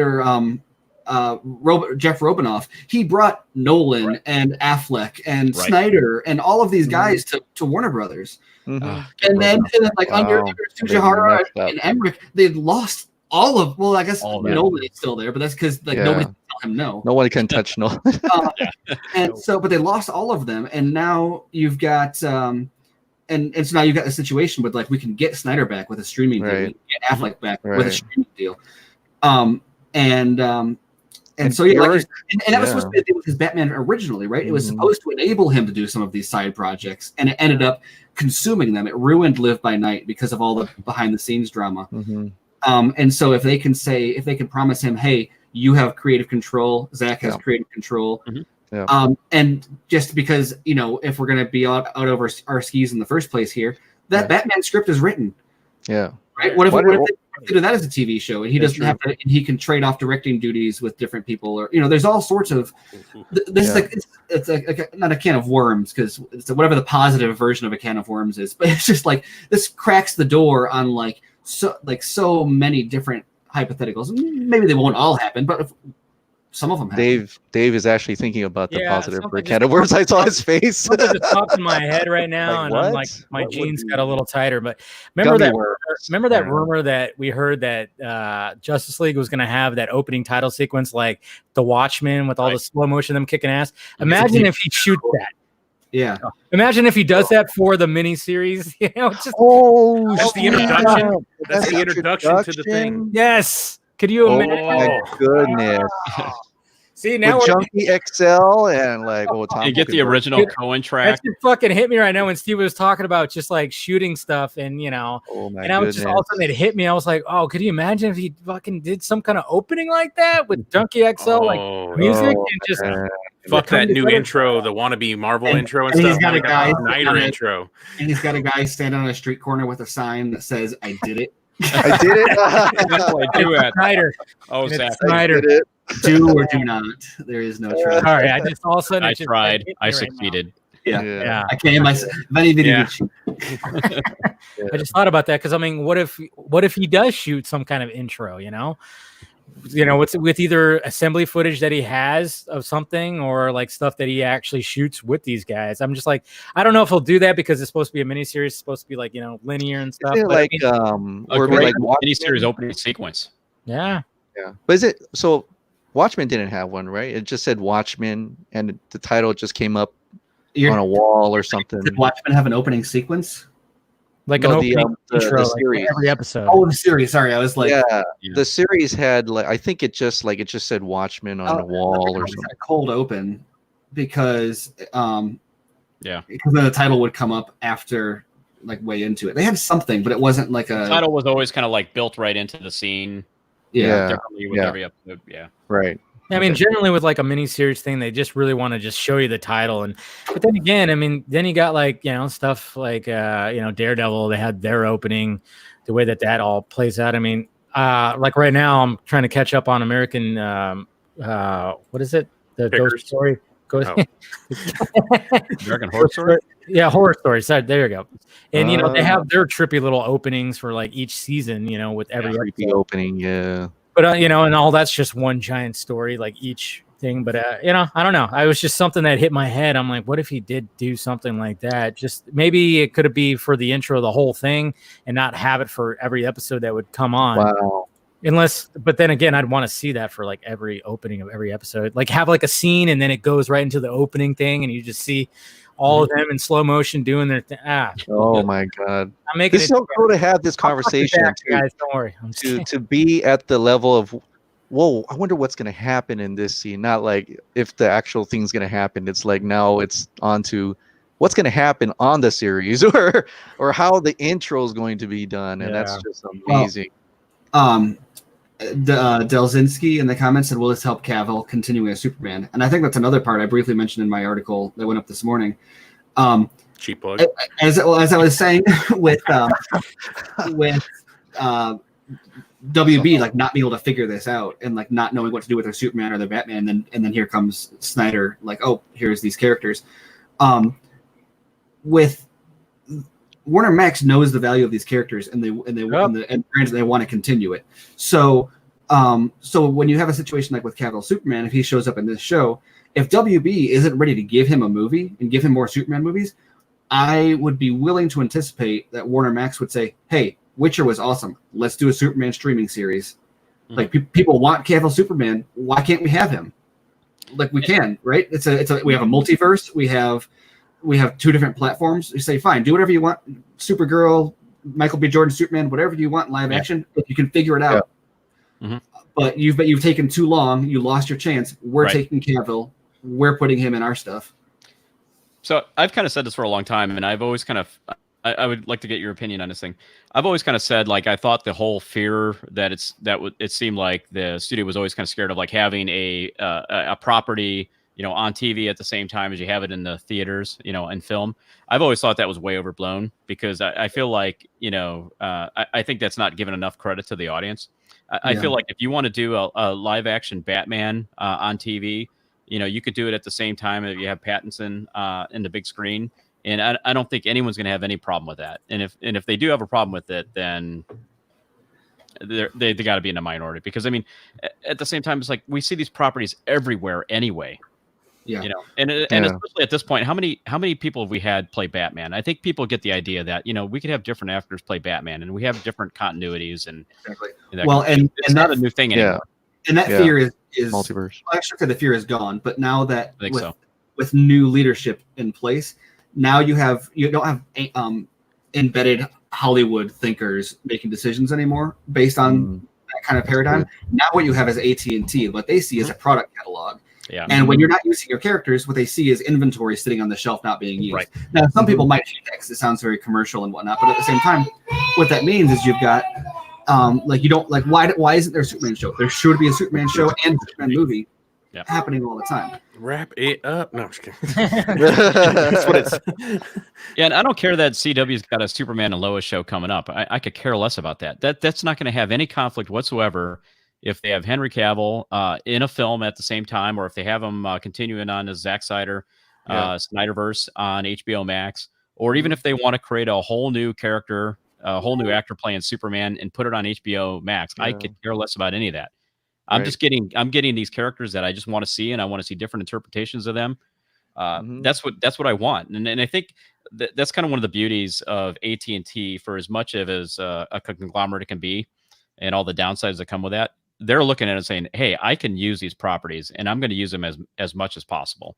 And if they're not going to sit there and wait for Warner Brothers to put out a film every 3 years for this one piece of IP. They're going to just keep churning it out, and I see that as being kind of like the new state of mind for this corporation. Well, and how many different Superman comics are in print at any given time? Right. Exactly. Action comics, Man of many, Steel, right? Yeah. Superman. Yeah, it's just there's so many different, and same thing. So with many Batman. runs. Detective Comics. There's Batman. I mean, even when like the Rebirth happened, I mean, right at the get-go, I mean, you had like the regular Batman, then you had All-Star Batman, which was almost a completely different Batman. It was like an R-rated Batman. I don't know if you guys read it.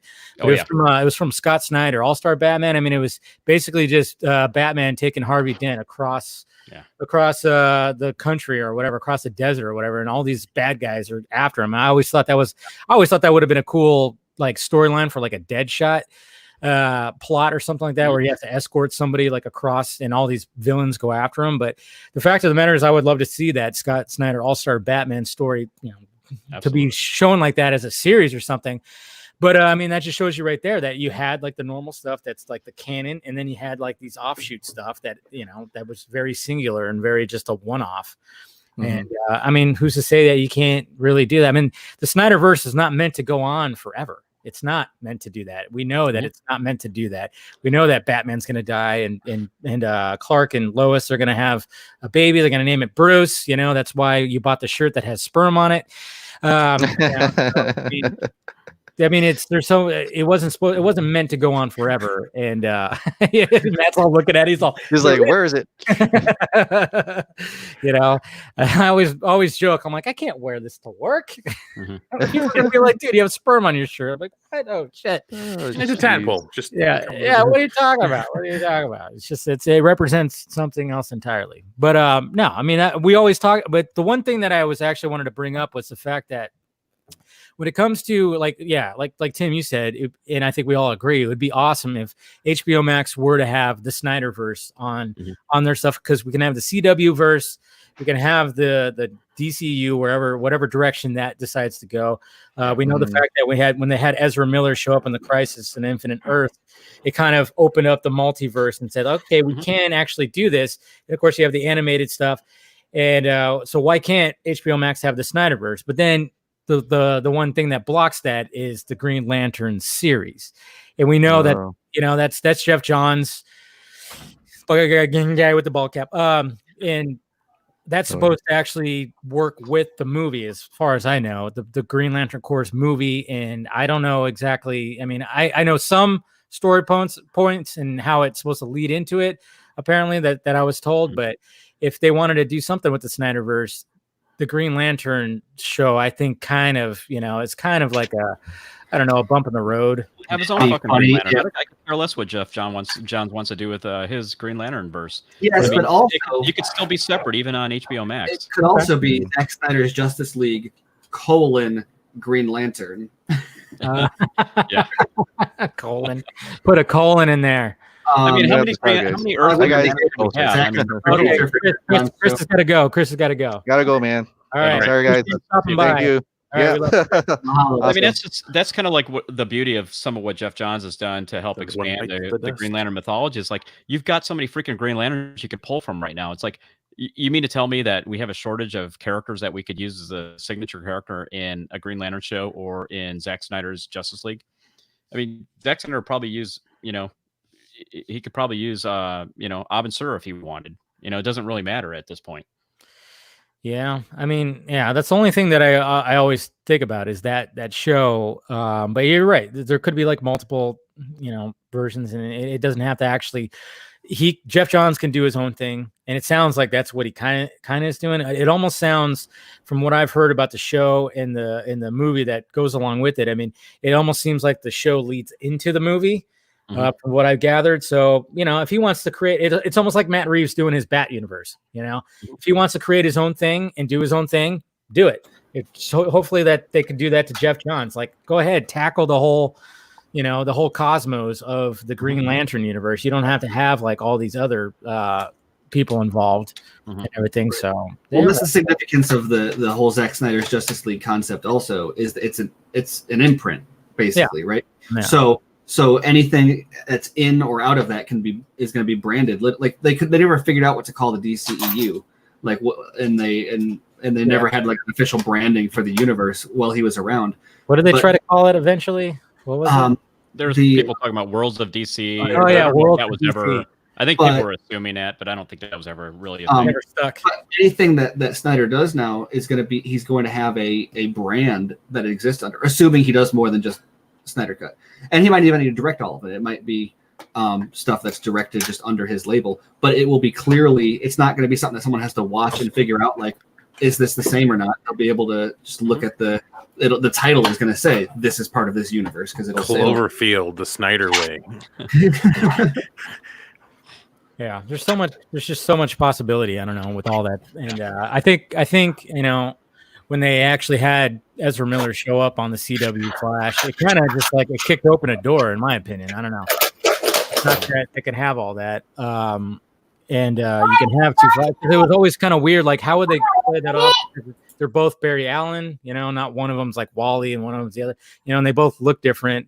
And, you can have your theories about how that all works and everything, but I don't know.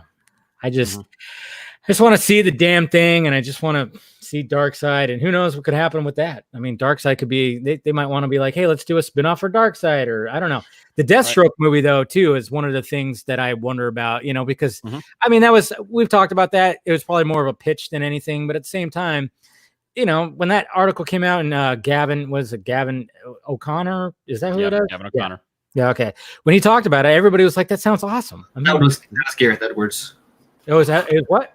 Gavin O'Connor was in a direct Suicide Squad. Gareth Edwards was. See, I always get those two confused. Gareth Evans. Yeah. Sorry, Gareth Evans. Yeah. Gareth Evans. Yeah. I always get those guys. There's like an Edwards, an Evans, and then the Gavin O'Connor. I don't know why I get all those guys mixed up.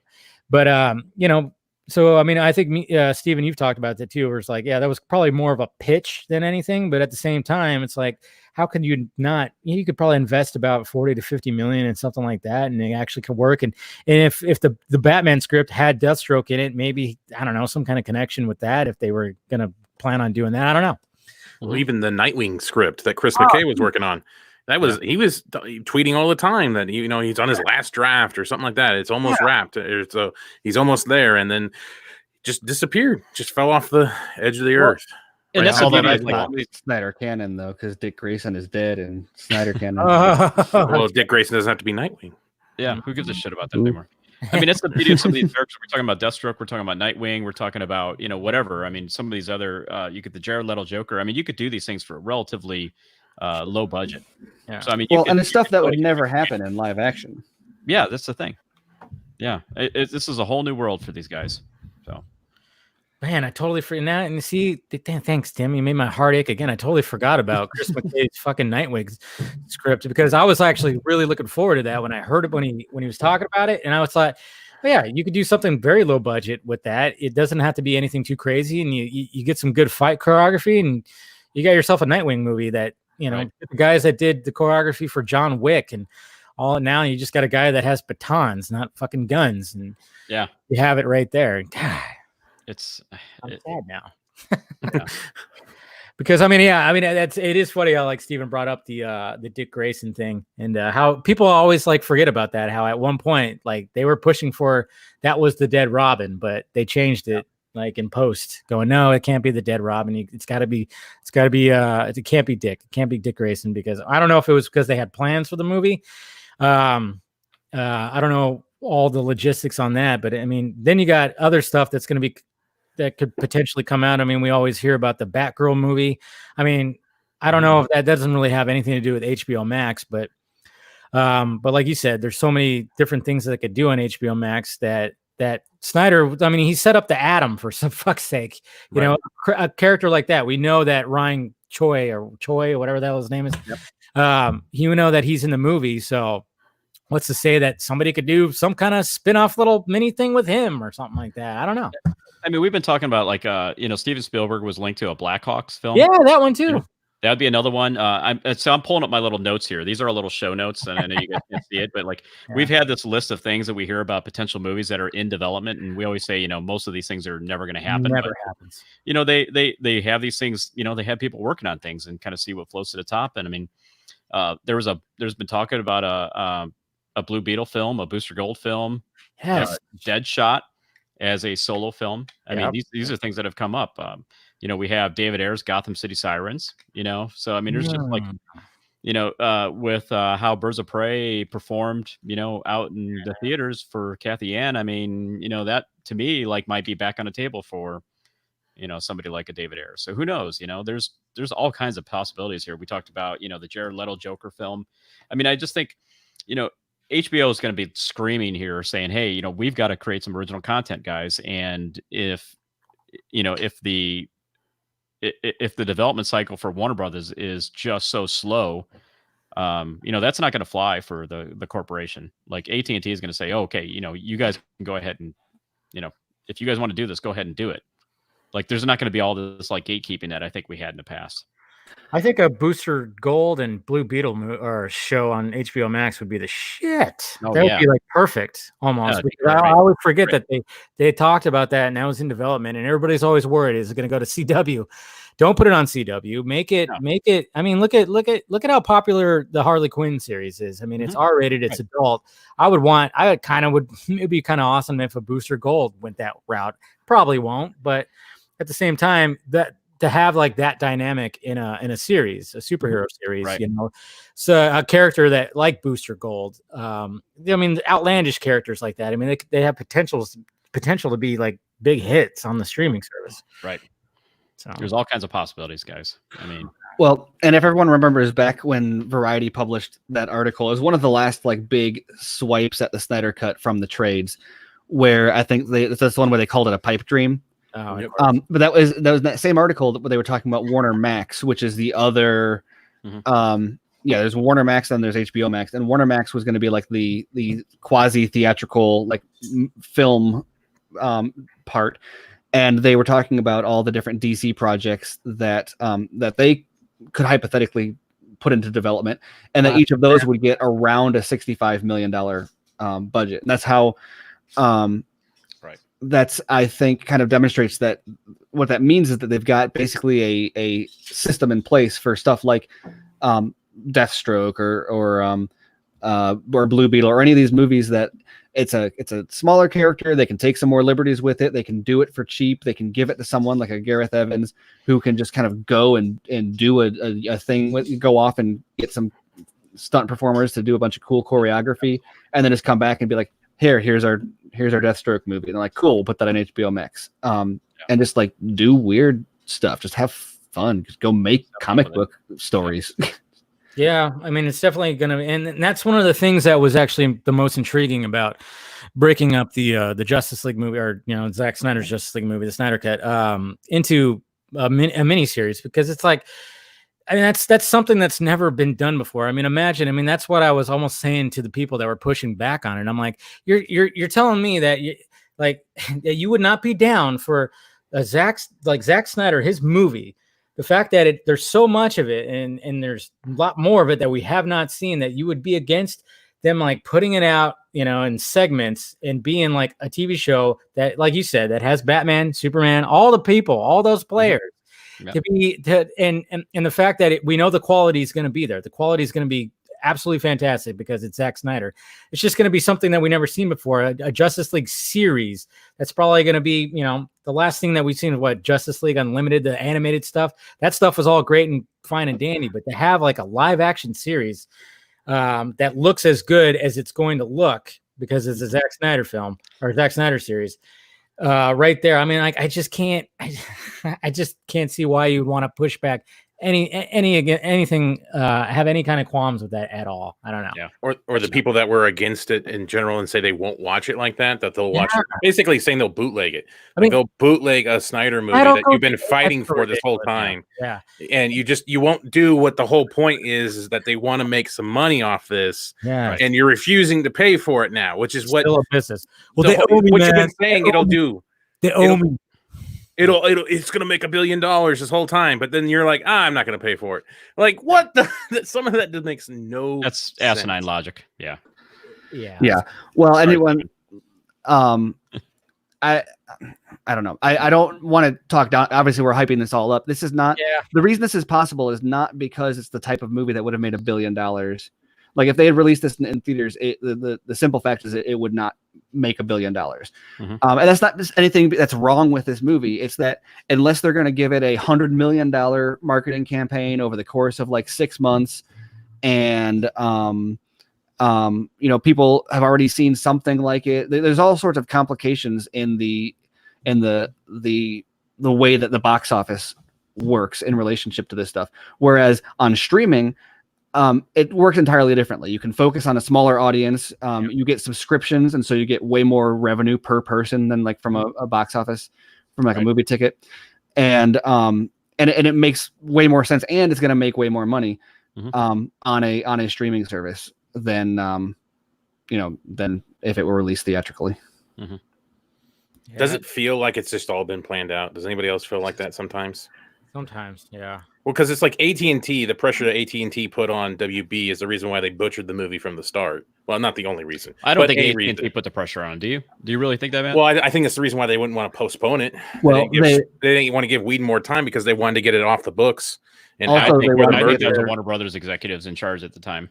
Yeah, well, it was not directly for AT&T, but it was because of AT&T. Because of AT&T, they wanted to get their bonuses, so they wanted to get it. They didn't want to delay it, but also there was a lot of scrambling to like make the front of the shop look good before the new owners came in, and they were trying to hide a bunch of just weird stuff they were doing, and then it turned into a cluster with Justice League. And the funny thing is now, because of AT&T executives, WB gets told "fuck you," and we get now we possibly are going to get the Snyder cut. That's what we got to say. It's possibly it might happen. I don't know. It's going to be very interesting. I was actually trying to get Garza to come on here to see how it went over there. Get the down low. What happened? Yeah, get the deal worn out, but he might be a little worn out from it. I don't know. And we've gone like 2 hours and 42 minutes here. Yeah, that goes by quick, doesn't it, gentlemen? So I don't know. Maybe we'll get Garza on like another show or something like that, because I think you guys I think we covered pretty much what we wanted to cover. I mean, who knows? After Wednesday, see, even Amanda's like, "What the hell? This is still live." Yes, Amanda, come on, you know me. You know I talk for fucking ever. But I think when it comes to this Friday, well, I'm gonna send the invite out to a certain someone again. Yeah. To see what happens. If that doesn't happen, I'll probably get you guys on here. And like I said, Steven Shiraz and stuff like that.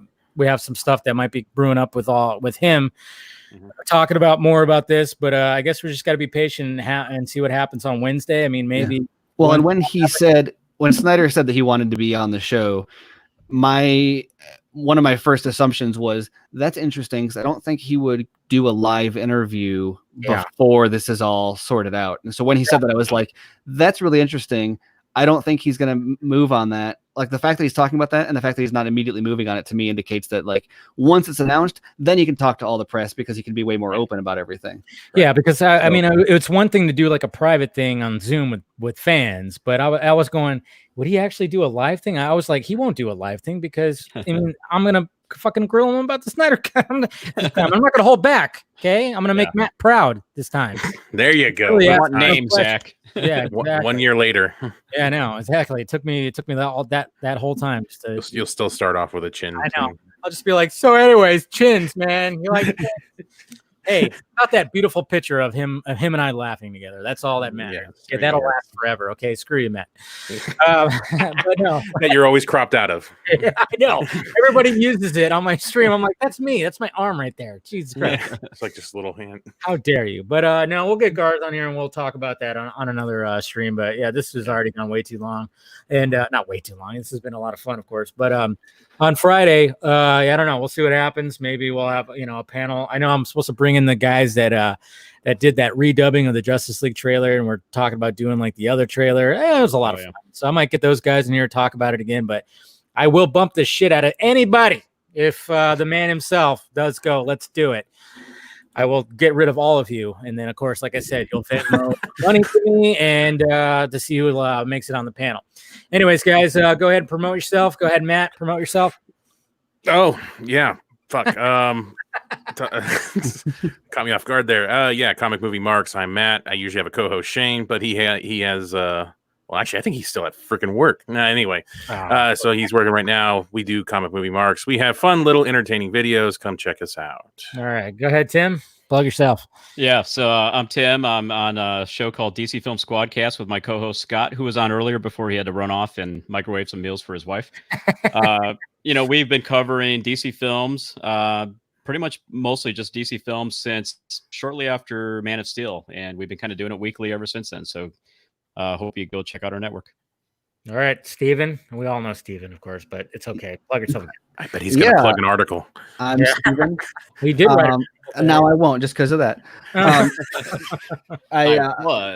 write for ScreenRant.com, and I do have an article about this that went up this morning. Yeah, go check it out. Hey, go check it out. If you want to understand why the streaming, why a series, I wrote an article on that this morning. If you want to understand why HBO Max, I wrote an article on that back in November. It should be linked in the streaming one. Green Arrow. Yeah, that's Green Arrow. And this is Shepard, and I'm a co-host on BVS by the Minute.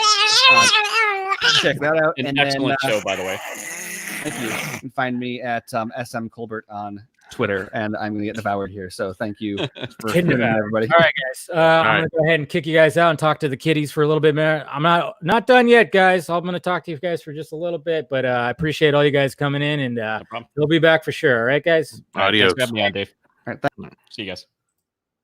Whoop. Okay, got everybody out. All right. Well, there you go, guys. There was the panel right there. I just wanted to just wrap it up like this, do like a send off and everything. Appreciate those guys coming on. Even got Shiraz on here. I mean, I've been wanting to talk to that guy for a while, and hopefully I'll be able to talk in a little bit. Like, I'm not over yet. It's not over yet, guys. It's not over yet. But I just kind of wanted to talk to you guys. Yes, I'm still here. I'm still here. I'm still here, Chris Barton. You're the guy with the birthday, right? So that's good. No, but what did you guys think? What do you guys think about everything that was talked about? Hey, Dave, what if the pacing of the Snyder Cut as a series is ruined because it was made as a movie? I can't see that happening because the way that Snyder does his shit, the way that Snyder tells his stories and everything, I really think that like he was meant to do like a streaming. He was meant to do a series. He really was. He was meant to do a series. I mean, look at his movies. He likes to draw it out. He likes to flesh out the characters. It's not going to be anything it's not gonna be anything different to him. I think it'll be perfectly fine. Because like I said, you know, when it comes to all this, I mean, everybody's just like going like, oh yeah, it's HBOMax. They're the ones that are gonna chop it all up and everything. And I'm like, no, I mean, I'm telling you, it was his idea. It's his idea, if anything. It's his freaking idea. See, a Game of Thrones style series set on Krypton would be pretty crazy. Didn't they have kind of like a Krypton series? I don't know. It'd be pretty interesting. The Age of Heroes will come again. Yes. I think that whichever ways this go I repeat, cannot be bad no matter what. Yeah. Sorry, I probably just read your comment wrong, but yeah, no matter which way it goes, I think it's all going to be good. And like I said, the Snyder Cut, whatever format or whatever series or whatever the fuck it is, it's going to be it kind of has that bulletproof aspect to it, because there's already going to be those assholes that are already going to shit on it. We already know that. We already know those fucking assholes are going to shit on it, and that's just the way it's going to go. But at the same time, people are going to watch this thing because they need, you know, especially now streaming. I know some places are opening up, but still at the same time, a lot of people are staying inside. And if they could see like an alternate Justice League series, it almost just makes sense. And yes, why not a Kite Man series? Why not a Kite Man series? Yeah, I know. Today's pretty awesome. So, and tomorrow's a new day. Tomorrow will be like a normal Film Junkie Live where I just go over certain topics and everything. But I mean, today it was all about this. Got it done early. And like I said, I'll try to get Garz on here another time because, yeah, he got done with that and hopefully he did well. Maybe I'll go check out some of the bullet points, kind of skim through. And I'm sure he represented us pretty good. We only let Garza do that because he's the prettiest. That's right. He's the prettiest out of our little club. So, but yeah, like I said, guys, when it comes to other stuff that's happening behind the scenes, stuff is happening. And yeah, when it comes to Wednesday, I might end up doing a live stream early that day too. Depends on if I work. Like, it's still up in the air. I don't work tomorrow, but there's a possibility I might work Wednesday. I hope I don't. It seems like it's written in the cosmos that I was supposed to be off this week and everything. And yeah, so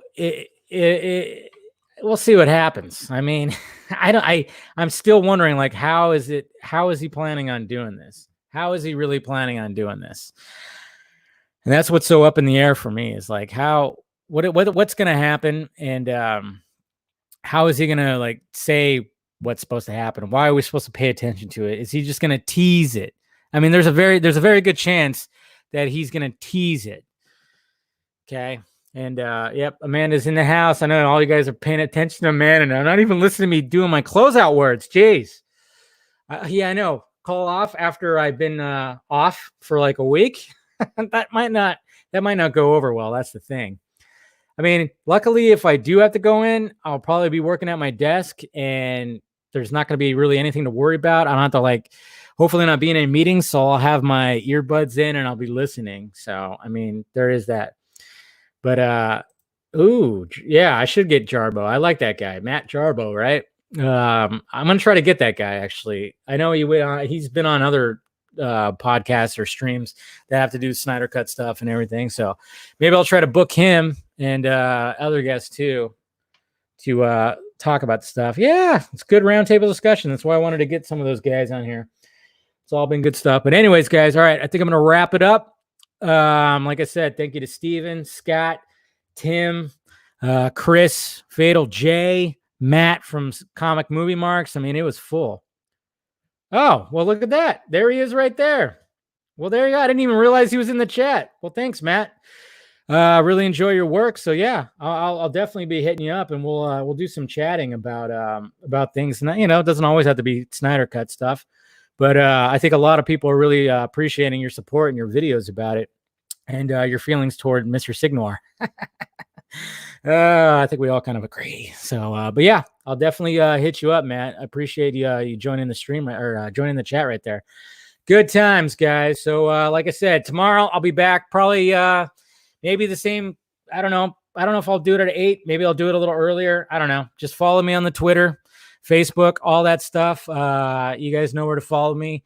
And just be looking forward to tomorrow's live stream. And then Wednesdays, who knows what that's going to entail. But anyways, guys, yeah, follow me on Twitter, Instagram, Facebook, Patreon if you want to help out the pirate ship. And of course, I got shirts and everything down below. I will talk to you guys later.